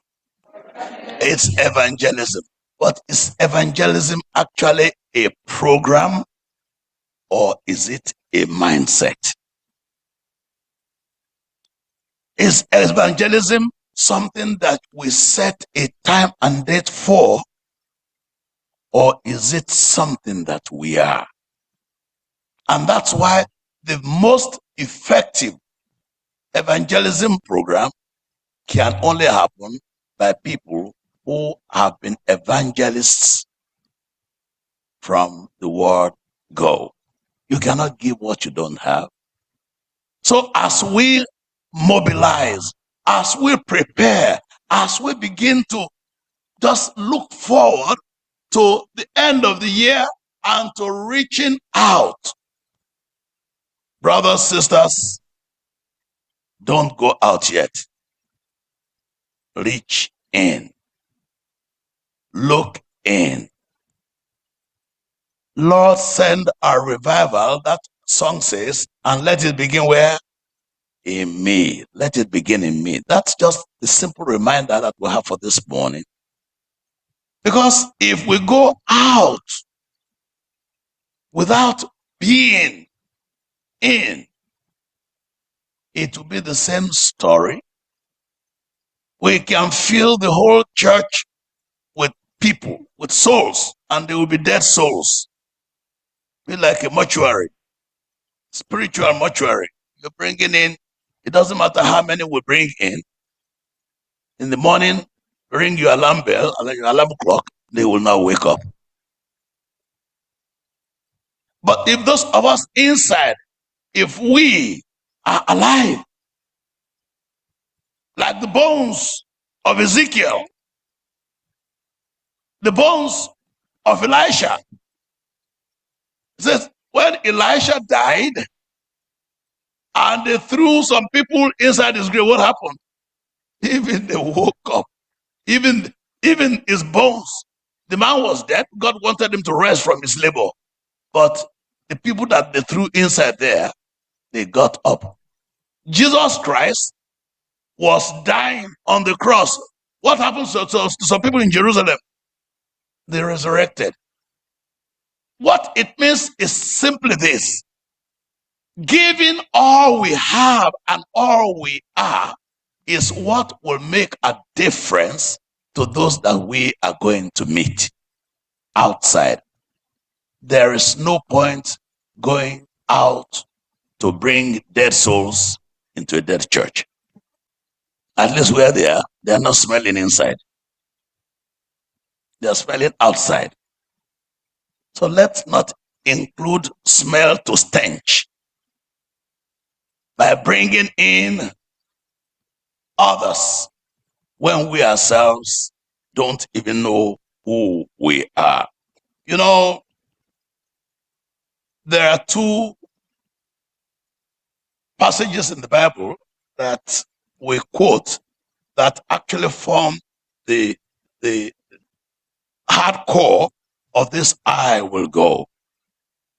When you read Isaiah chapter 6, you are going to see from verse 1 where Isaiah saw the Lord high lifted up on his throne in a vision. So I said, woe is me, verse 5, for I am undone, because I am a man of unclean lips, and I dwell in the midst of a people of unclean lips. Isaiah recognized himself as being what? Unclean. And he recognized himself as being member of a church of who? Unclean. That's why even the pastor that is preaching to you cannot get up and begin to make yanga as if, yeah, let me tell them, because, you know, the pastor sees himself so closely, he knows that if the Lord is marking iniquity, nobody can stand. Woe is me, I am undone. I am a man of unclean lips, and I dwell in the midst of a people of unclean lips. Yet mine eyes have seen the King, the Lord of hosts. It does not matter how unclean you are. If you look up, you will see God. It is not your righteousness that qualifies you to see God. It is not your holiness. So don't feel because, oh, I said I would not do this again. Look, I mean, I'm hopeless. Isaiah felt hopeless.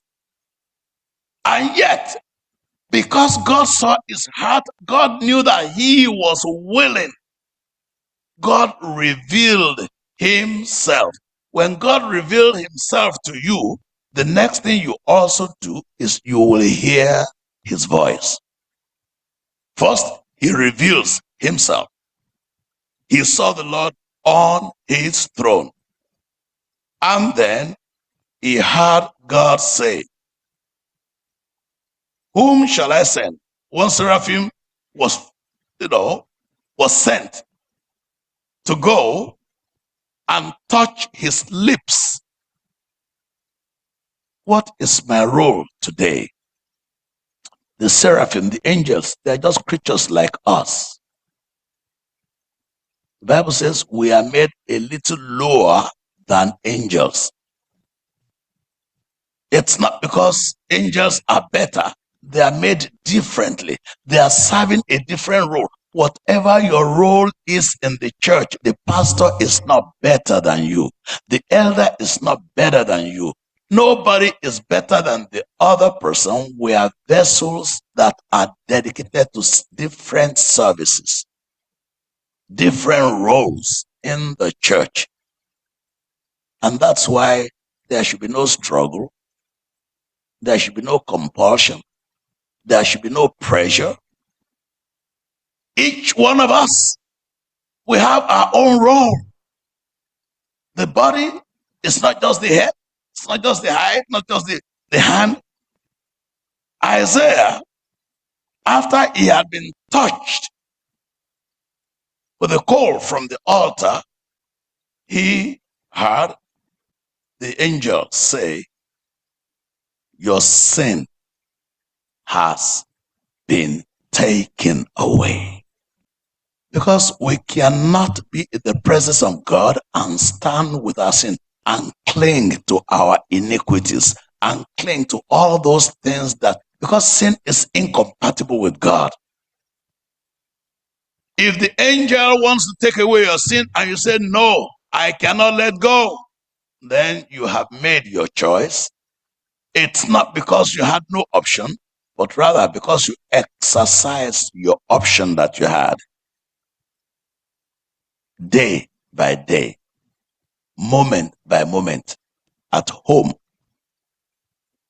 when you are with your spouse, with your children, with my neighbors, with whoever it is, I'm making a choice moment by moment, day by day. Evangelism is not reaching out before you reach in. First, you need to reach in before you reach out. Because if I quarreled and I fought and I cursed and I did all kinds of things this morning before I left home and I stood out to preach, I may be able to deceive you and deceive some other people. But guess what? Those that rode with me in the car, what do you think they will say? They tune off now. I beg. Let this man finish his. I know when he gets back to home now, he'll still come to shout. Isaiah, first, there are 5 points here that I made for Isaiah before he can go out. Isaiah realized his filthiness, his unworthiness, and his vulnerability. He said, I am undone. He knew that the end, if there's no change, if God does not intervene, I'm done, I'm finished. He realized that he was vulnerable. When you look at yourself, when I look at myself thoroughly, who do I see? Do I see a sinner or do I see a saint? Some people look at themselves and they see a saint. If you are a real Christian, you cannot look yourself in the mirror and you think you're worthy. It doesn't matter who you are. If you look at yourself, anytime you think at yourself, and the problem is that what we do not allow for others, we excuse for ourselves. What we cannot tolerate in others. As a parent, I know you guys are not, you're much better than I am. But I know that when I see character flaws in my children, and I begin to, I can go like a grizzly bear. The things that actually irritate me the most in the behavior of my children are the kind of characters that they inherited from me. Yes. And because you see, I have lived all this, how many years with myself? Right now, I'm on the 7th floor. I know there may be a few people here who are on the 8th floor, on the 9th floor. No, maybe there's none on the 9th floor yet. Mama is on the 9th floor. Yeah, that's right. Praise God. Some of us are, we're young people. But I have lived so long with myself, and I know what I detest. When I see it in my children, I panic. Have I corrected it in myself before I want to flog those things to Calvary and back? I need to ask for God's mercy for me first. And that's why, as we are preparing for evangelism, we are preparing to go out. Let us look inward. Not my father, not my mother, not my brother, not my sister, but it's me, oh Lord, that is standing in the need of prayer. Isaiah recognized himself as a sinner. If you read that text in Isaiah, you would never hear where Isaiah actually prayed. I say, oh Lord, the fact that he recognized himself as a sinner, God is not waiting on long prayer.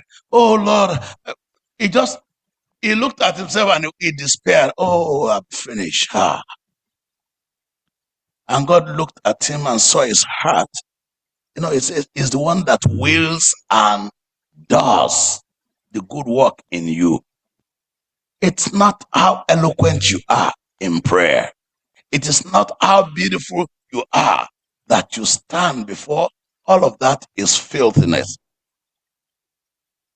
Isaiah's honest self-assessment and genuine repentance was considered by God as his prayer for empowerment.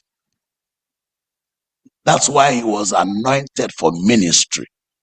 Not even because he requested. He was so confused. He was so dejected. He didn't know what to do. He just stood before the throne and said, I am finished. And God had mercy upon him. May God have mercy upon somebody here today in the name of Jesus. As you open up and you acknowledge, as you acknowledge your filth, you acknowledge your greed, you acknowledge what is inside of you that you would rather not have, God convert that. Jesus has already prayed for you. He transformed that into a prayer of empowerment, and he anoints you. Anointing was not even by oil. It was by a live coal from the altar. Anointing means a touch. When the Holy Spirit comes upon you. Jesus was going back to heaven, and his disciples were still arguing about when he was going to release the power to Israel. Acts chapter 1. Lord, will you at this time restore the kingdom unto Israel? They were standing at the very precipice of history. They had been, Jesus was there for 3.5 years. That's a college degree.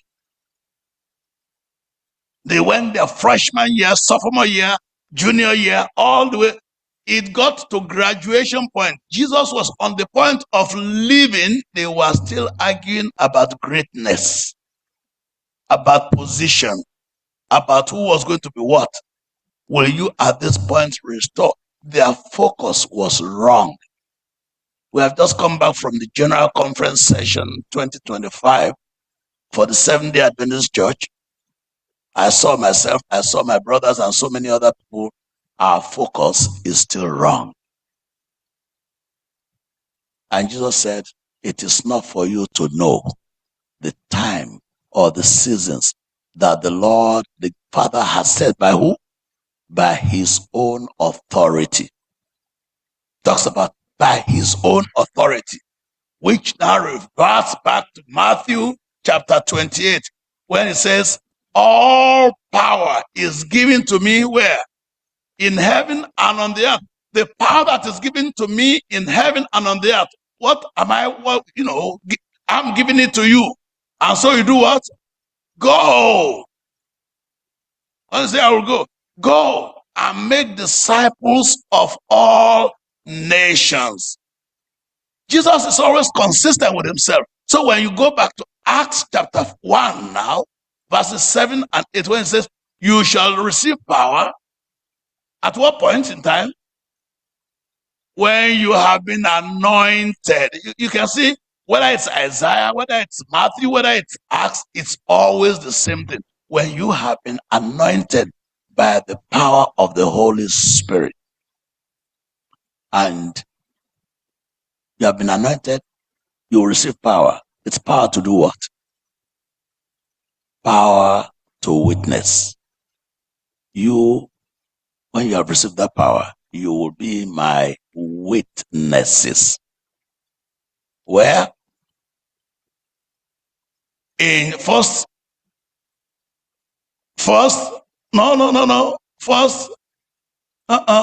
in Jerusalem. That is where you are standing. You, Jerusalem. That is the headquarters of your life. That is the headquarters of your heart. That is where the place that matters the most. In Jerusalem, your home field.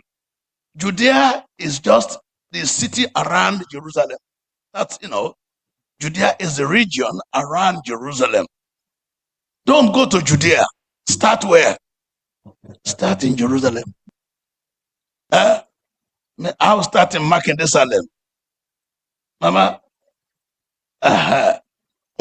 Salem, Salem, Oriaku Salem. You need to start where you are. Mr. President, you will start on where, Agu Salem. Wherever you are, each one you need to start with. Let the revival begin here. That's the only. Look, I love you so much, but I don't love you to the point where you will leave me behind and go to heaven and I'll still be here. That's the honest truth.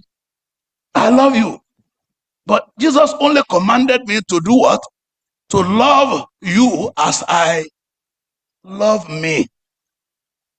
Not to love you first. I need to learn how to love me, to accept me. I need to know how to present myself before the throne room so that that coal of fire can touch this tongue, these lips, and then I can witness. If I'm witnessing to you what I have not seen, I am what?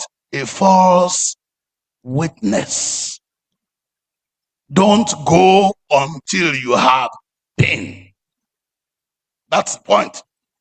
If you get that, I think this message is already clear. We can go home.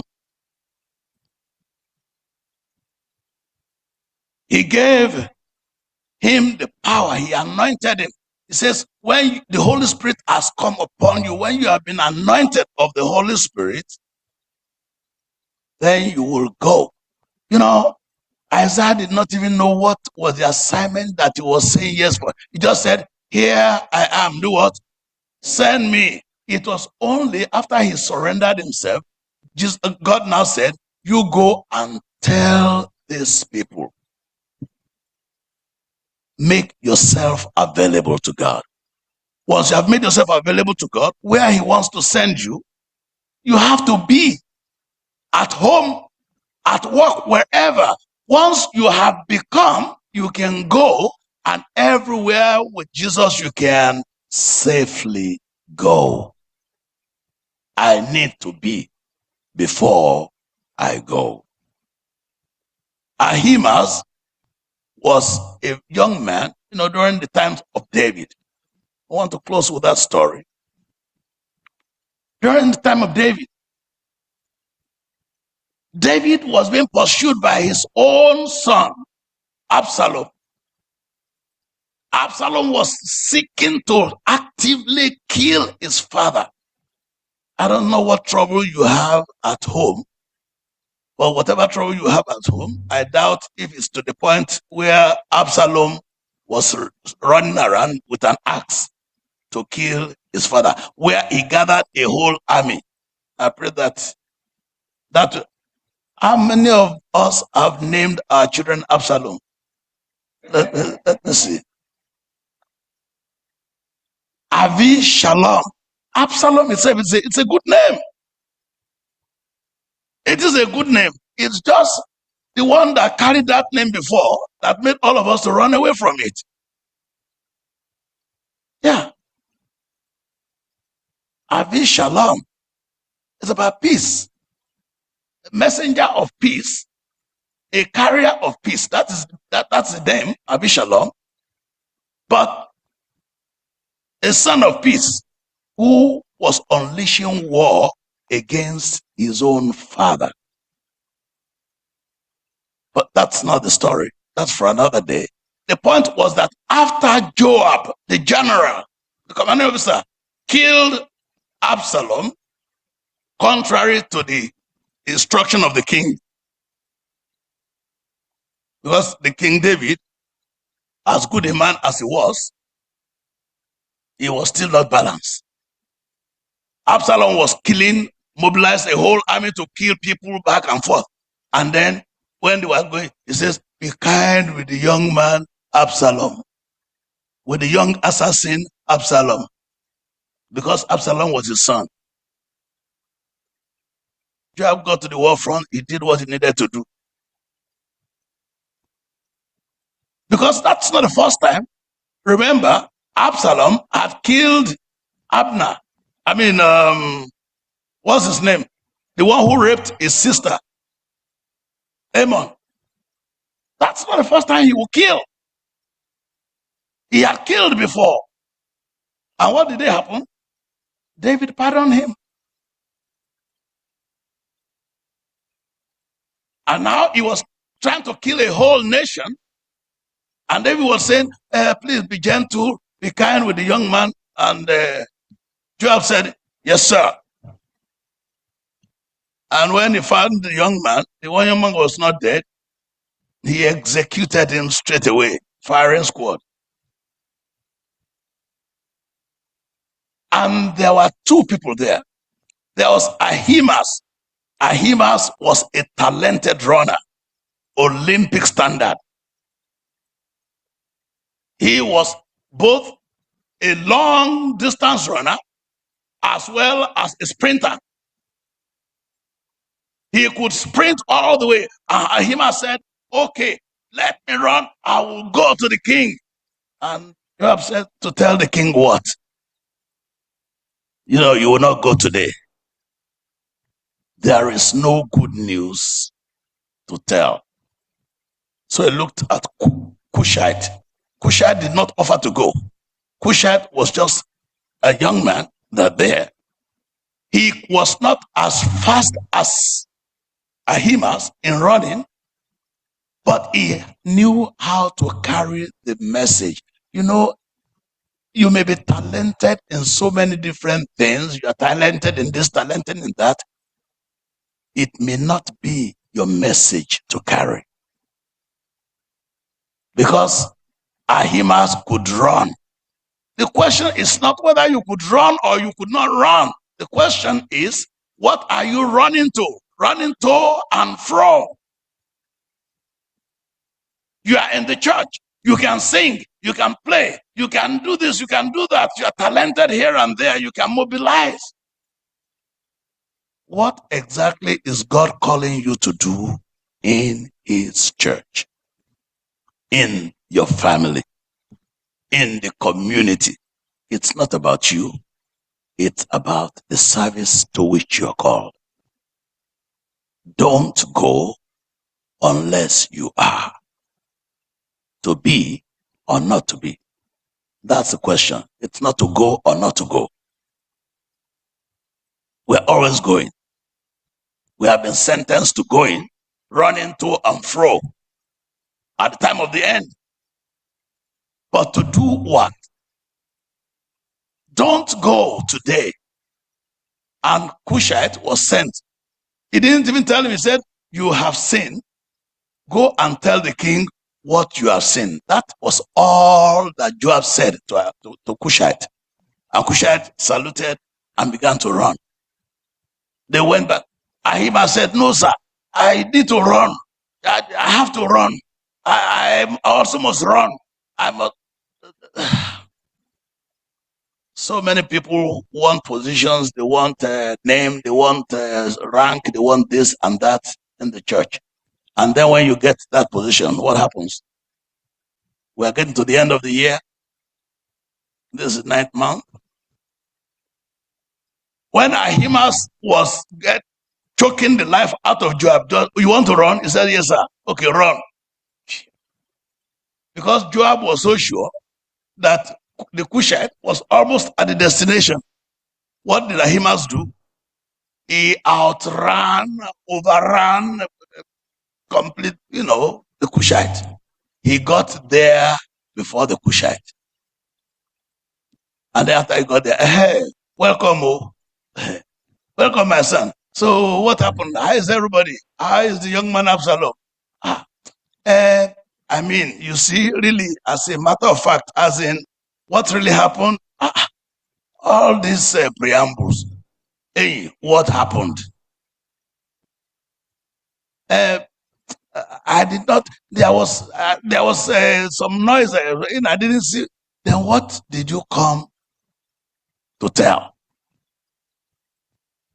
Turn around and face the wall. I pray that your service for God in the year 2025, 2026, as we are rushing towards this end of the year, will not turn your face to the wall in the name of Jesus. It will lift your eyes to Jesus. Oh soul, are you weary and troubled? No light in the darkness you see. There's light for a look at the Savior and life more abundant and free. Turn your eyes upon Jesus. Look full in his wonderful face and all the things that are so important to you today. All the things that make a difference, that make your heart to tremble, will turn strangely dim. The angel of the Lord of the church said to these things, Revelation, that's my last text. This thing says, the Amen, the faithful and true witness. It's all about witnessing again. Faithful and true witness, the beginning of the creation of God. Kaya de Makinde, I know your works. When you read in Jeremiah 29:11, where God says, I know the plans that I have for you. This is another place where he says what? I know your works. Your neighbor may not know. Your husband may not know. Your wife may not know. Your pastor may not know. Here it says, I know your works. You want to go? You want to go and preach as we prepare? Let the preparation be internal first. I know your works, that you are neither cold nor hot. I wish that you could be cold or hot, but because you are neither cold nor hot, but you are lukewarm, I will vomit you out of my mouth. That's a very terrible sentence for anybody to hear. And yet we are proud. We say we are Laodicea. We are the church of, we are, we say it. It's like somebody goes out to say that, do you know what? I'm an arm robber. Yeah, I'm a con artist. I am this, I am that. What are we bragging about? It says, because you say, I am rich. We like to brag about what we have. Latest cars, the house where we live and everything. And yet it comes to the time for offering time, and then we hide our faces. You brag on the right with what you have, and then you hide on the left with what you say you don't have. Same tongue, bragging about what I have in talent, in treasures, and here, while the souls of men are dying and the master calls for you, let nobody hear you idly saying, there is nothing. You say, I am rich. I have become wealthy and I have no need for anything. And you do not know that you are wretched, miserable, poor, blind, and naked. This is the time for you and I to prepare. This is time for us to look inward, for me to search, for the Holy Spirit to conduct a search, so that as I prepare, I've told you, again, there's no use you being an instrument to save others if you yourself, you are not going to where you are sending them to the kingdom. Jesus warned his disciples. Luke chapter 10. Then the disciples, the 70 returned to him with joy, saying, Lord, even the demons are subject to us in your name. And he said to them, I saw Satan fall like lightning from heaven. Behold, I give you authority to trample on serpents and scorpions and over the powers of the enemy. It doesn't matter the number of miracles you and I are able to perform, the number of souls we're able to win. Nevertheless, do not rejoice in this. Verse 20, that the spirits are subject to you, but rather rejoice because your names are written in the books of heaven. We're going to pray a prayer of consecration for each one of ourselves. Pray for yourself. As we just bow our heads, just roughly, just pray for yourself. That even as the days are rolling by, I'll pray for myself here. I'm not going to pray for you right now. I'll still pray for you later. But now I need to pray for myself first. That even as the powers of heaven and earth will be bowing to us in the name of Jesus, that in my place of work, that at home, that in the community where I live, where I find myself, that to everyone who meets me on the way in transit, yes, as these powers are bowing at the name of Jesus, which are on my lips, I pray for me that my joy will be full because my name is written in the book of life.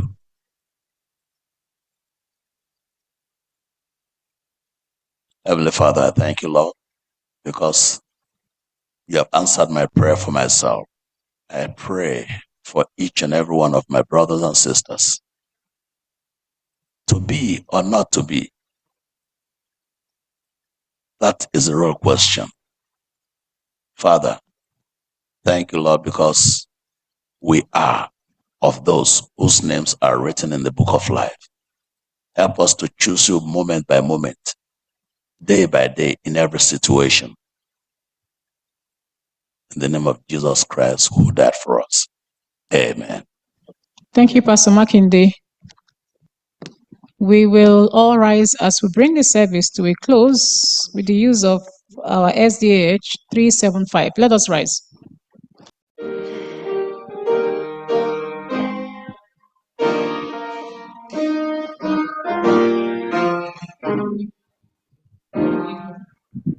Walk for the night is coming. Walk through the morning hours. Walk while the dew is sparkling. Walk mid springing flowers. Walk when the day grows brighter. Walk in the glowing sun. Walk for the night is coming. When last walk is done. It may not be on the mountain's height or over stormy seas. It may not be at the battlefront that you, our God, you will need us. But if by a still small voice you call to pass that we do not know, help us, Father, today to answer, dear Lord, that we will go where you want us to go. Father in heaven, help us to say what you want us to say.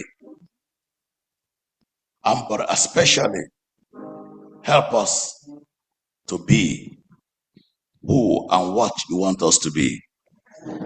May the Lord bless you and keep you. Amen. May the Lord make you faithful. Amen.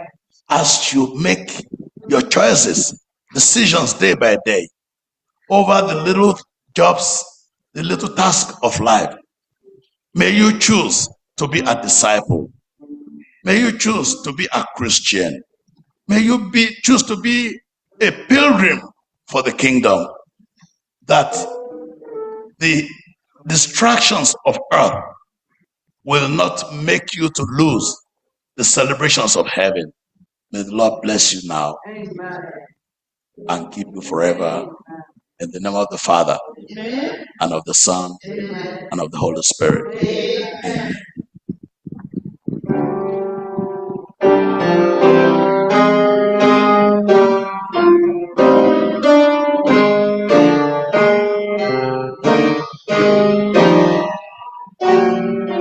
We have this hope that burns within our hearts. Hope in the coming of the Lord. We have this faith that Christ alone imparts. Faith in the promise of His word.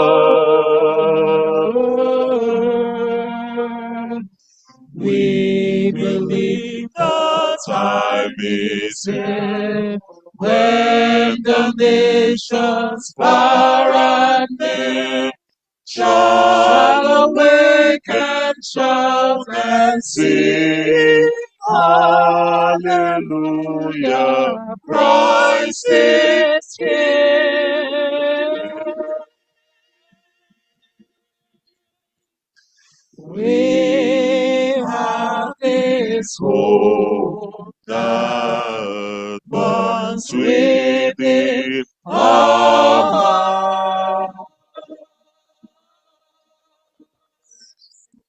Hope in the coming of the Lord.